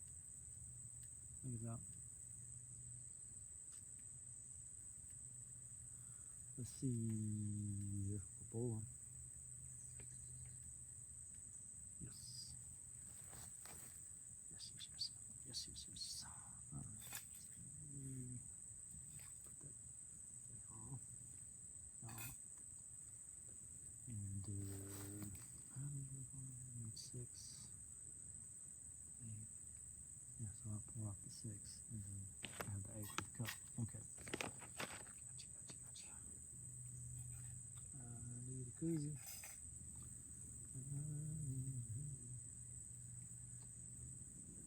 Or pot holder. What I'm trying to say is pot holder. Not koozie.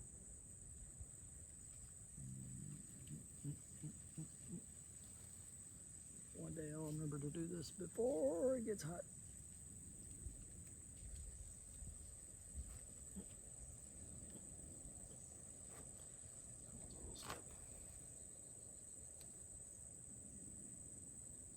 Hold it in place. Or spill everything.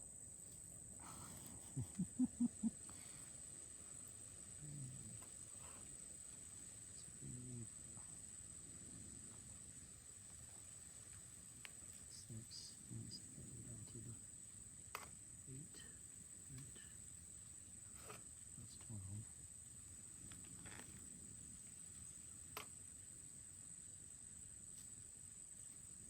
Right in it. This is not really an exact science, but you know, you do what you can.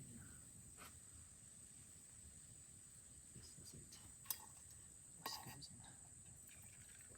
Aww. That can cool off. So, I just need to stir everything up. Boom.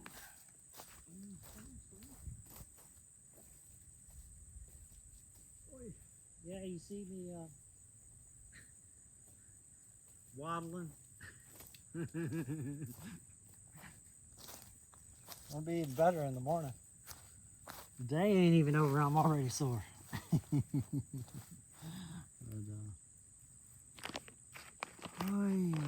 so let's stir this up. this up.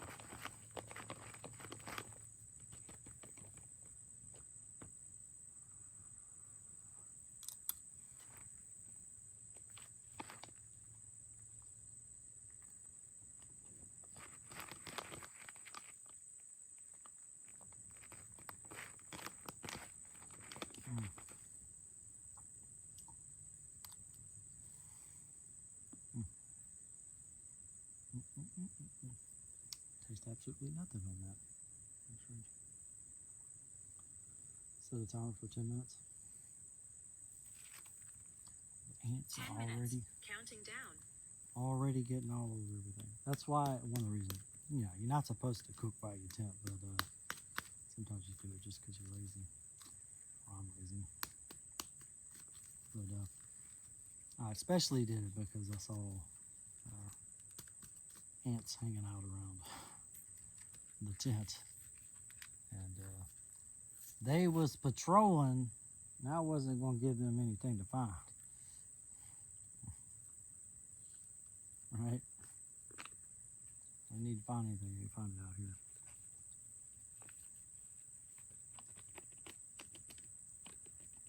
Oh yeah, hot cocoa, so yummy. All right, well, now we just wait, which, you know, you guys ain't gotta wait unless I find something to talk about for 10 minutes. Yeah, that's dinner and the update for getting into camp, and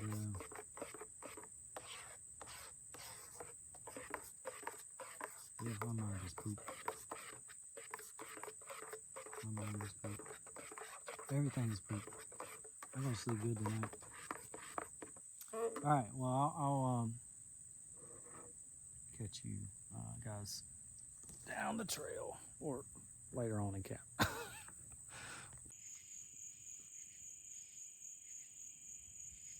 See if y'all can hear this.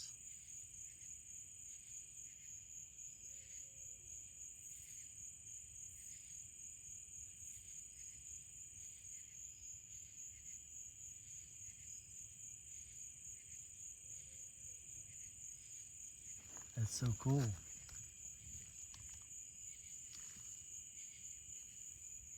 I don't know if you can actually see anything or not. It's pitch black. Well, it's dusk here. I see lightning bugs. That was something that I saw on the longleaf trace. I hadn't seen lightning bugs in years. Not in any significant number, but when I did longleaf trace, I was out there at night, and there were lightning bugs everywhere. I think what it is they spray for the mosquitoes, and it also kills the lightning bugs. I'm not sure, but there were a ton of them. I just saw one out here. First one I saw out here. Oh no. Might be able to see.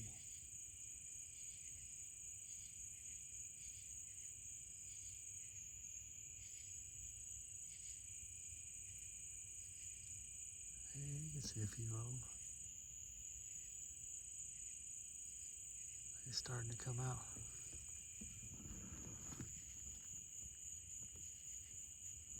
That looks like smoke over there. It's just weird looking. Oh, I can't even tell what I'm seeing. I guess it's a light color brush or something. These are only lightning bugs I see. Are they gone silent? Yeah. I just heard that bird call. Whatever that was. Freaky sounding. There's all these freaky sounds you forget about in the woods when you're all alone by yourself.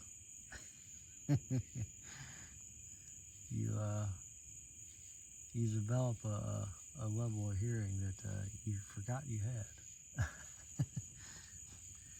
Apparently my hearing's pretty good. Start hearing little twigs rustling.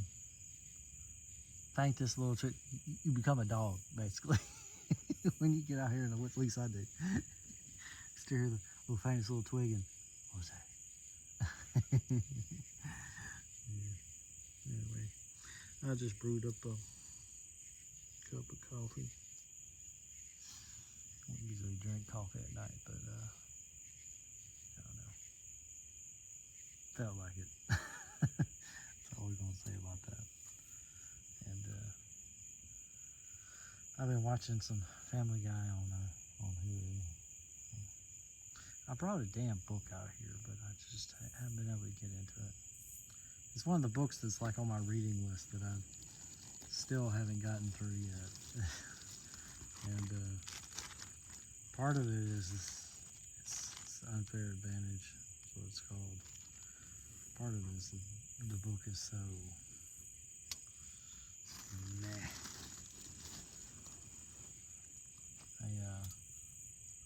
I don't know why people were recommending it.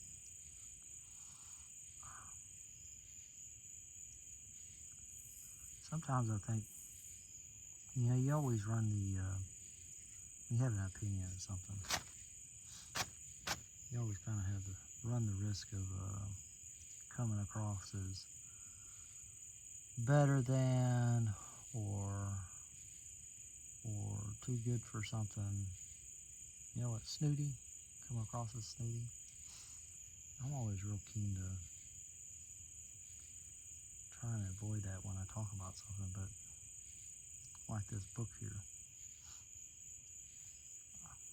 I haven't really seen anything that I wouldn't consider obvious, so it's me saying that sounds snooty, and I don't know what to say.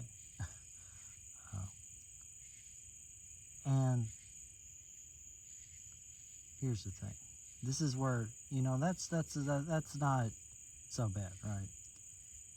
But here's the rub. The people who I saw talking about this book, the fact that they found it valuable makes me raise an eyebrow about them. That's the snooty part, right? You can come across as snooty, and then you can be snooty, and that's me being snooty. Is I start judging people. I don't know. I'm like 3/4 of the way through the book. Maybe the book is turns out amazing in the last quarter or something. I don't know. But for me personally, this is how you avoid snooty. For me personally, it's not triggering anything. And that's really it. It's all about hearing the right thing at the right time. And I don't know, maybe the people who recommended the book, this book was the right book for them at the right time, and that's all there is to it. But there are several other books that along the same vein that I would we're doing the book review right now. We're not even done with it. There were several books that I would recommend before I would recommend this one. I'm like The Fast Lane Millionaire is like clickbaity as the title is a far better book in my opinion. And it gives practical advice, and it's a laser sharp focus. This comes across as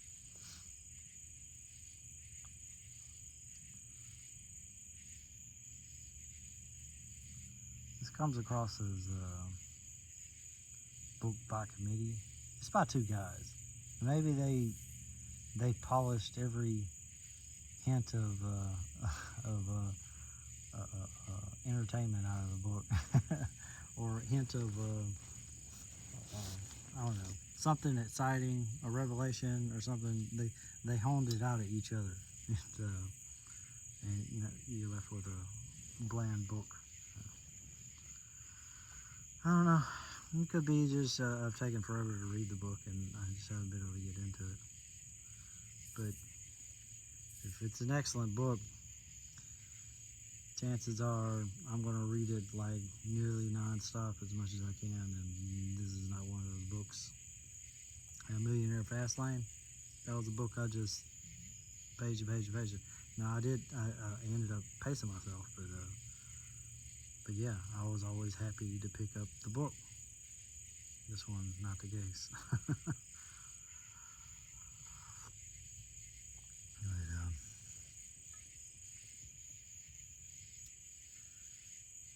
Apparently, my father had some health issues while I was out here and went to the emergency room or something. Seems like everything's fine now. I got a text message that things are fine, but like I got the message like at the end of the day, so even if I wanted to jump, to leave, I'm not physically able, without really hurting myself, physically able of extracting myself because I'm already expended, so I already went too far today. But I'm hoping we can waddle home. I do need to check the map and see what's the next road crossing at the very least, or trail crossing, or some way to extract myself in the morning. Or maybe I gotta backtrack. Never know. Anyway, I'm going to finish this cup of coffee.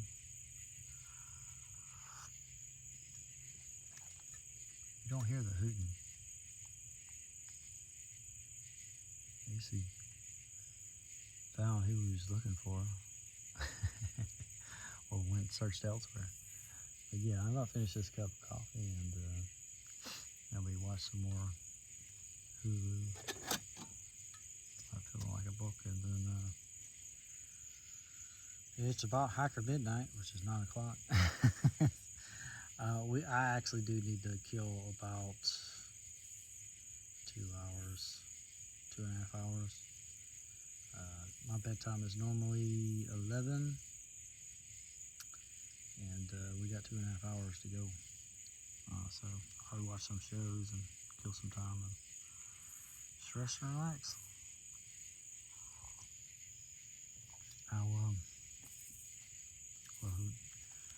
I'll see you guys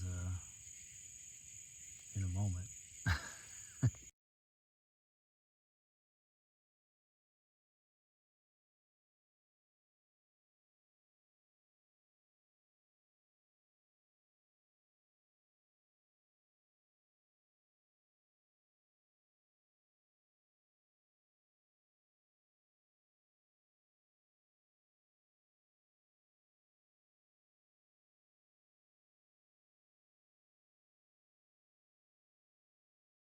All right, good morning, guys. So we got camp cleaned up and about to head out. I have the watch going and I have the All Traps apps going, so we're going to find out what my mileage actually is. It's probably as low as it seems, but I just want to be sure. But yeah, so we're headed out. Yeah, this is Sunday, so I got to get out basically by midday to get everything cleaned up and prepared for work on Monday. So yeah, we're heading out. I think it'll probably only be a couple miles till I'm able to get to some kind of car accessible trail. And my dad was supposed to pick me up, but after church, so we were kind of aiming for afternoon extraction, but he had a health problem. Really, damn spiders! Forget. about these damn spiders. In this area, the spiders are actually much reduced. It's actually a problem because then you get used to them not being around, and then they show up again. Like right around my campsite, there was two. One was over on down the trail, which we just went by, and the other was, I don't know if you saw it, like in the time-lapse video of me setting up, but one had like used my my clothesline as a as a tie-off point for when I'm like right over the top of my tent near about it. Big old huge one. I'm like, oh, Jesus Christ, these spiders. You know, maybe I'm starting to get desensitized, but to be fair to these spiders, they are like the chillest spiders I've ever seen. Like, you you know, even if they get on you, they're not like scrambling or whatever. They're just slowly walking where they're going to go, and you just kind of shoo them off. By shoo, I mean frantically swat them off. But like, I'll see them like on my trekking pole, and they'll just be doop doop doop doop doop doop doop, like super duper chill, low energy.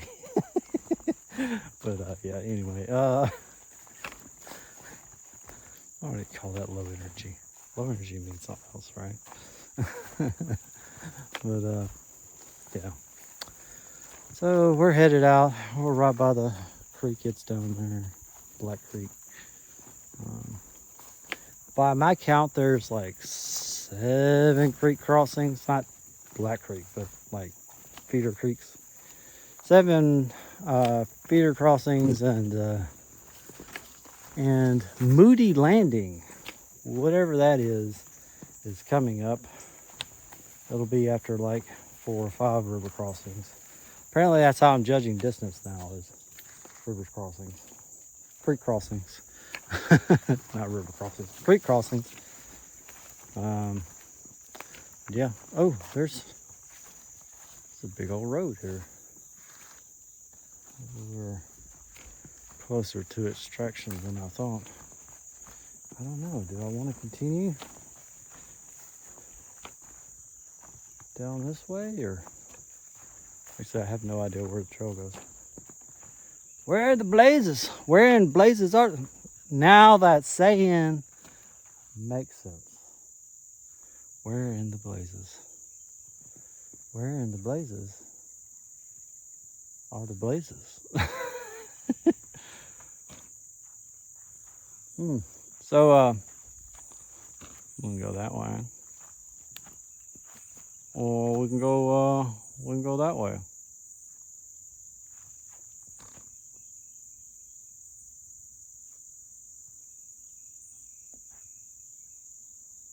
I'm assuming we're kind of going in this direction. I assume we're going this way. Oh yeah. I forgot there's another one. So we came from here.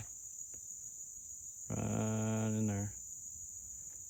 There's another road here. Road here. Road here. Oh, there's a, you didn't see that, but there's a little, I don't know, like a beaver or something. A small mammal of some sort. Hey.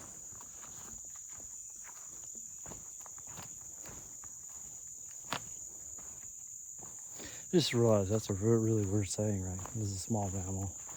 Because I want to say rodent, but then I was like, not all the small animals are rodents. Like, beavers are not. No, beavers are rodents, right? They got the big teeth, right? I'm failing my classification, my biology classification. So there's beavers, and then there's yeah, it must have been a beaver. It had to be a beaver. We don't have like otters or anything. It was about that size, right? Maybe a raccoon. Didn't look like a raccoon. It looked too long and brown. Too big to be a squirrel. Anyway, oh, where are we going here? Somebody may be camping up here. Let's see here. Let me turn this off just to be respectful. So that was wait, are we straight? I got a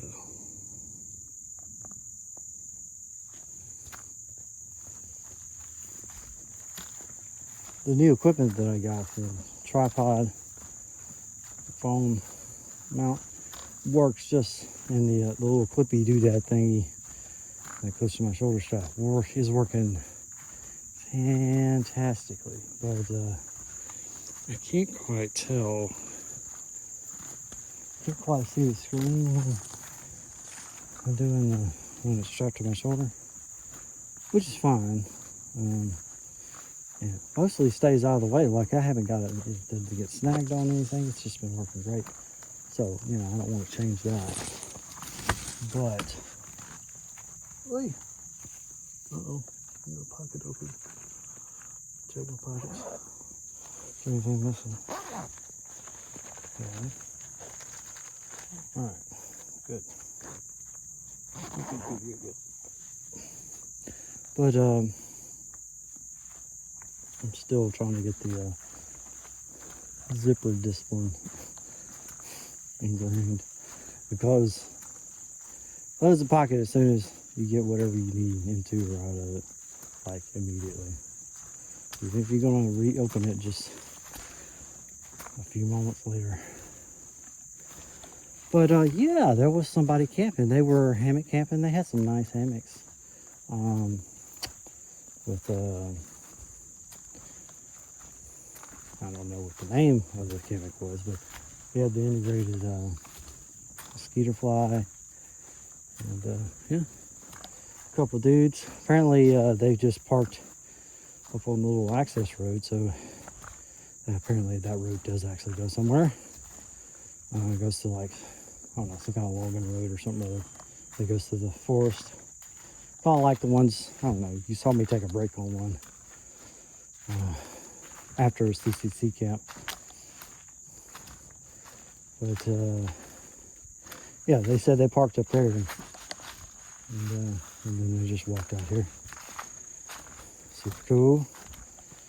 They were up in their hammocks. I assume they didn't come out to see to greet me. I assume they were in their skivvies because it's early morning and you ain't sleeping in anything but your skivvies in this heat. But yeah, I just said hello and said, hey, first souls I've seen in 2 days. Since I got out of here. But yeah. All right. Not to it. You have just got to get out of the way. All right.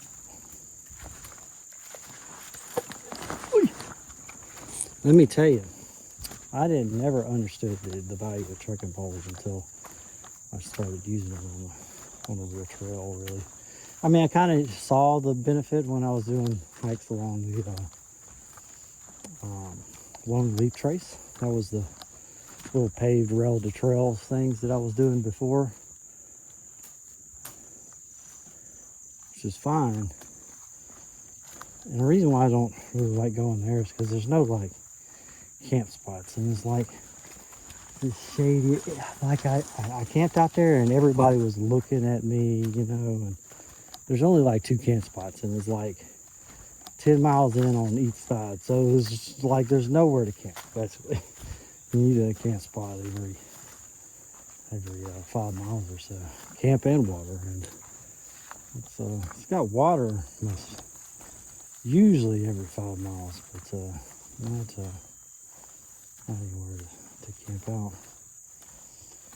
Although maybe they'll eventually get it set up to do there. It'll be a nice just like get your miles in, you know, just to get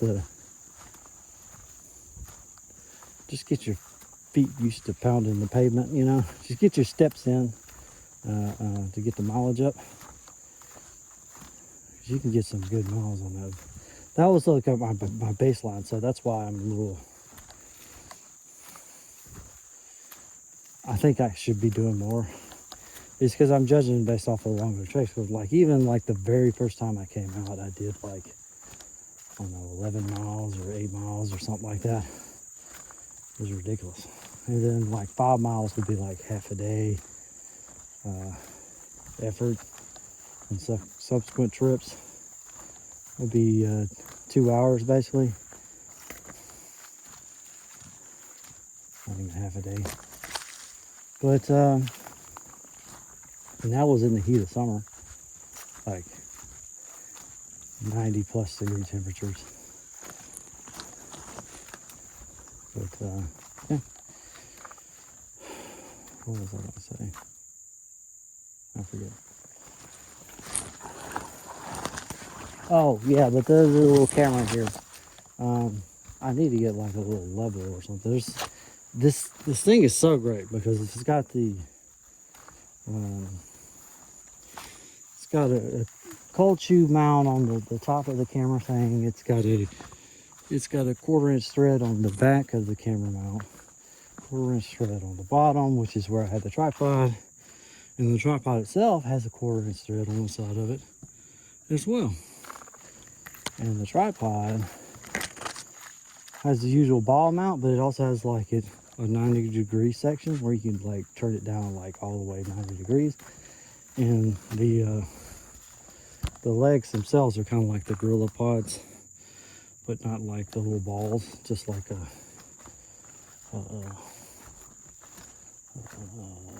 don't know how to, you know, like the little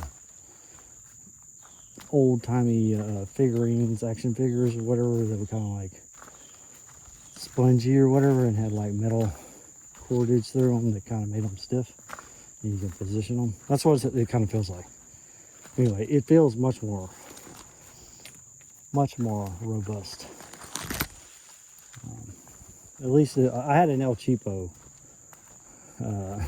gorilla pod. I didn't have like the real deal, but I heard that the gorilla pods, they loosen up over time, and you know, you get a whole bunch of gunk inside of the balls and stuff, and I don't know.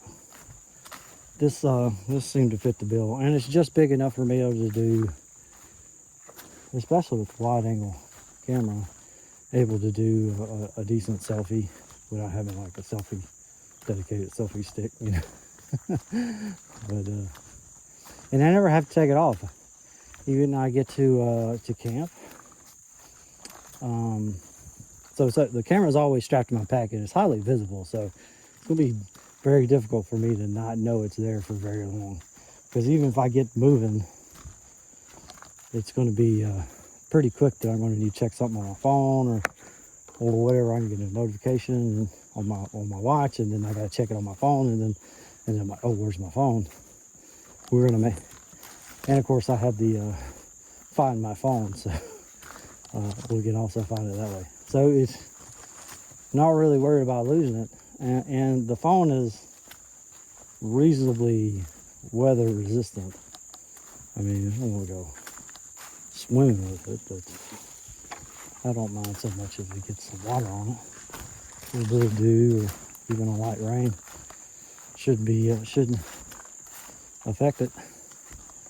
So anyway, yeah, it's just really happy with the system so far, at least. Who knows how it'll hold up. And that, and you know, I'm not carrying dedicated camera gear. It's just my phone. And the sound seems decent enough. I don't know if it was the playback. The sound of I had to get home and see if the playback audio is wonky, but some like noises sounded like artifacty. Like when I was opening up the food bag last night, and it was like a crinkling or whatever, and it sounded, really, it kind of sounded like the, ouch, right to the face. Oy. Trucking pole to the toe too. Ay. See what I mean? You got, they've cut down in frequency enough that you could actually forget to look for them. You no longer have the wary eye. It's their fault. It's not mine for not being wary. Not my fault. It's not my fault.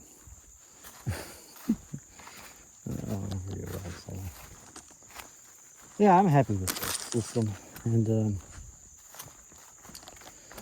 I guess I should. So I'm doing the.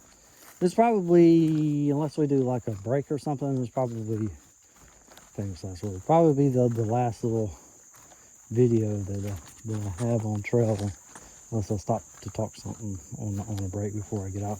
And I don't think I'm going to do a summary. So this is well, we'll do a summary before we. Yeah, I'll make sure I do a summary on trail, but it's not going to be like a long post trail talky talk like we did last time. I probably went on too long last time, but yeah, my videos would be a lot better if I knew how to edit. But if I had the patience to edit, editing is very time consuming. Anyway, yeah. So yeah, I'll see you guys on down the trail, probably the end, unless I see something noticeable. What you guys soon.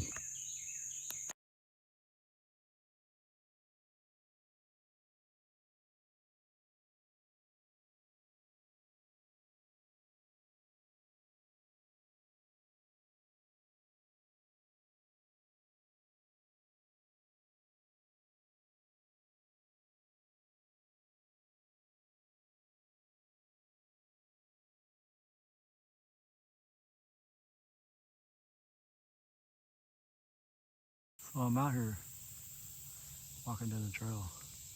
I see this beach off to the side, and I see something sit down on a beach. I'm like, what the hell is that? Like, is it a turkey or a duck? Dude, what is that? You know what? I still don't know what it is. I guess it's a log or something, but it's crazy. Yeah. Alright. I think we just did the fourth creek crossing, so we're about halfway through our. I think Moody's Landing should be next, and then it's like 3 more creek crossings from there. So see you guys in a bit. All right, it is a bird of some sort. Like a vulture, maybe? It's got, I think I see a red head. Maybe it's a turkey. Or is it just hanging out all by itself? Turkeys hang out by themselves? Anyway, let's skedaddle. So, looks like we're right across from Moody's Landing. Looks like you can get up the beach up this way. On this side, if you will, but there's a recreational area. I don't know if you can see it through the trees back there. Let me try to zoom in. Oy. I lost it. There you go. And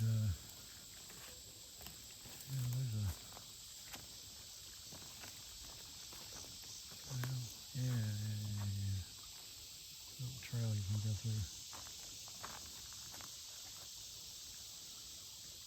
Probably is a recreation area or something or other, and I think maybe campsites. Rated camping. Anyway, this area around here. Sorry, I'm getting stuck on stuff. This area out here is actually kind of flat and everything. It'd be pretty decent for camping as well. I wonder what, are these just like annual plants? They die off every year, or what's going on? Because I see these die-offs like commonly. Maybe the water level changed and started. I don't know what's going on with these plants here, but anyway. All right, so it's Moody Landing. I think we have 3 more stops, 3 more river crossings, and yeah, and then we'll be out to a main road where I can get picked up. So I'll probably take a break here now that I think about it. Unfortunately, I did check with All Trails, matched with my Apple Watch. See, we're like close to 3 miles, 2.5 miles. It is actually accurate, so yeah, we're going like just a hair over a mile an hour. But I think you saw through the video. It hasn't the last like time lapse section. It hasn't all been like that, but it's a significant amount has been bushwhacking and uphill and downhill, and yeah. So I'm probably gonna do a sit down rest here, because that was just, yeah, I've been going 2 hours nonstop. I'm gonna take a rest, and probably gonna be close to another hour or 2 getting out of here. But anyway, see you guys down the road. All right, so we're headed out. This is one of the logging roads. Coming across this trail. I don't know, logging roads, forest roads. This is U.S. Forestry Service. So, you know, whatever that is. But here's some gunshots going on. I think somebody's shooting, having a good old time. I hope the screen's all right. We've got about 20% left on the phone. I didn't get a full charge last night. I need a bigger battery thing, backup battery. I just think it's too small, and it's also old, so it's probably like at half capacity now. But yeah, you can make me barely 2 nights. They did a burn through here. I don't know if you can see all that. And they sat up on the trail all the way, burned all the way up to the creek. Got all the grasses growing back, underbrush. It's definitely trying to keep things clear for the real crop, which is these pine these pine trees. But, I didn't know that the U.S. Forestry Service was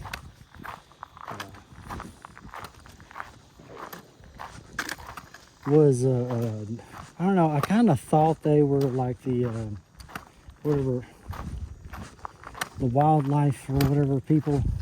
I thought those were the same thing, but apparently Forestry Service, all they do is they maintain federal lands, from what I understand. This is a CCP Ray video on the topic or whatever about federal lands. His most recent one. But he was talking about the Forestry Service is, so this is federal land, and even though people live there, their little land is like not federal land, so it's really weird. So you can have people living in the inside of like a national forest that aren't on federal land, because whatever, you know, whenever the feds got the land or whatever, they just carved everybody out. Anyway, the Forestry Service is here to maintain a crop of timber. Apparently, that's what they're supposed to be doing. And they do other things apparently, but you know, like make hiking trails and the occasional recreation area. But is it Fish and Wildlife? I cannot remember. And then there's another service out west. Most of the land is BLM, and that's a Bureau of Land Management. So that's another federal land management system. And of course, there's the national parks, not a national forest, but national parks like Yosemite, which is the National Park Service or whatever. Maybe that's what I was thinking of. National Park Service, Bureau of Land Management, and the National Forestry Service. Anyway, so the trail goes through this forest here. I'm walking out. I could have continued down the trail to another road, but then that road would have to connect up to the main road, and so I just took this one. Man, the difference. I was so spoiled on Longleaf Trace. Like I got my rhythm now, and just running like clockwork. I'm like, I could do this all day. But you start going up in the, stepping over bushes and swatting away spiders and getting away from stickers and everything else. It's it's an ordeal. But yeah, I had a good time. This last section has been definitely undeveloped. I won't say I didn't have fun, but I had less fun dealing with that. I don't know how I feel about it yet. All that bushwhacking really gets you. And you got to keep moving. Like, there's some sections where, there's one section where like there's stickers everywhere, but you got to keep moving, especially like this last section. You got to keep moving or the mosquitoes are going to get you. So you like, you know, pick your poison. But I don't know, we're developing strategies, I suppose. Well, yeah. You can hear the firearms, right? I assume that's firearms. They're not doing it right now, but you heard while I was talking. They seem to be close. They're probably half a mile or so. I hope they're shooting against the burn. I don't hear them anymore. There we go.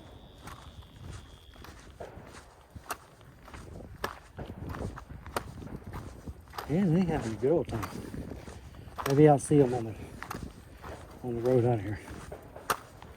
They let me shoot a few rounds. I hadn't fired a gun in several years. Maybe 2 or 3 years. Anyway. I probably do some decent camping back in here too. If you just wanted to drive out in the middle of nowhere and set up tent and have a place to yourself. Don't mind the bullets flying overhead.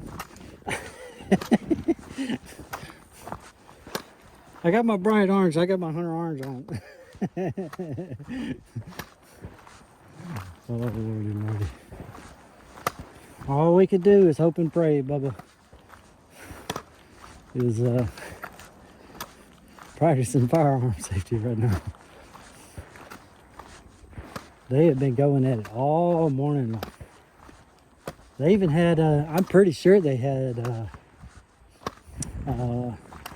M16 or AR-15 because they were doing, I heard the 3-round burst.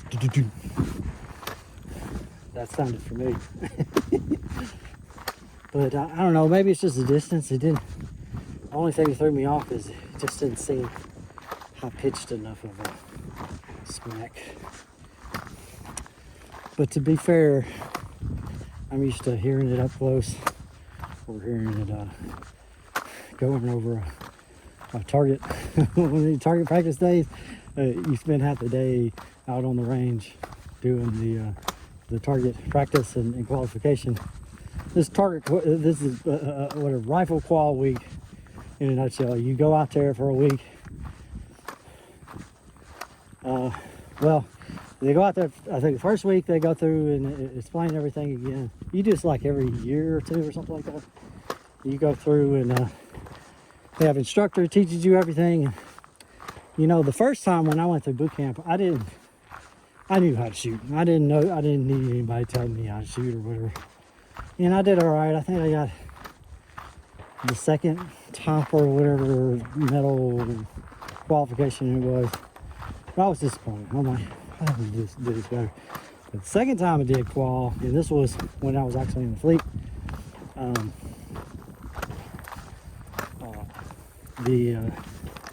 I listened to every single thing the instructor said, like down to even if it sounded stupid. Did it, and passed with flying colors, top qualification. Was it expert shooter or whatever it's called, expert rifleman? Not really that hard to get, but it was funny because, you know, it seems a lot of things that they taught us or whatever was counterintuitive. Like, you gotta completely relax. You know, don't look at the target, look at the front sight, little things like that. Anyway, I'm running down the last one.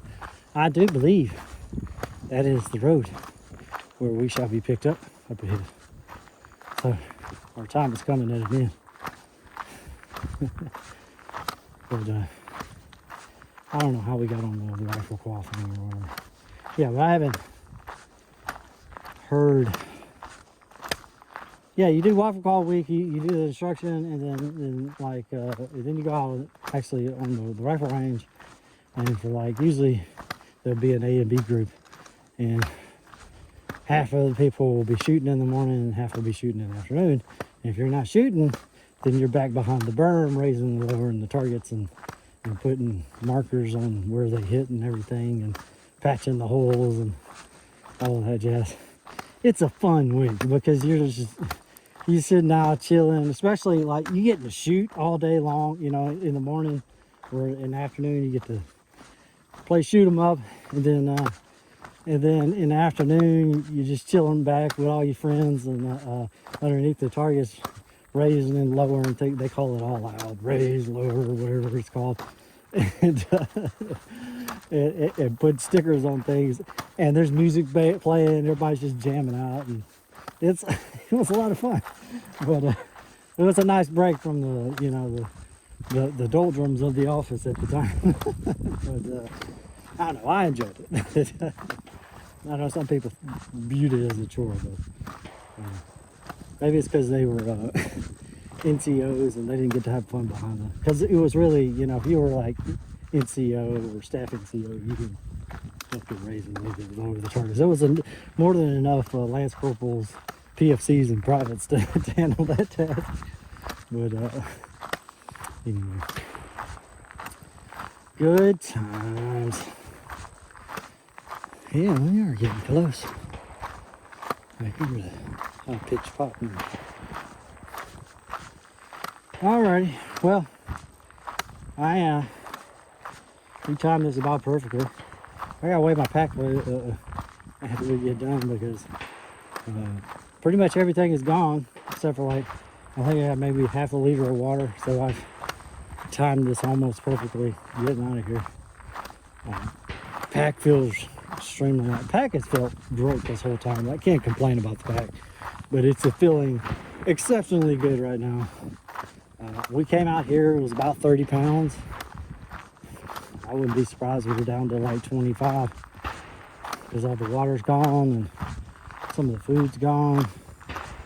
I've been bringing too much jerky. I think I gotta like, if I'm gonna have the pre-cooked meals or whatever, you know, dehydrated meals, I can half the amount of jerky I bring.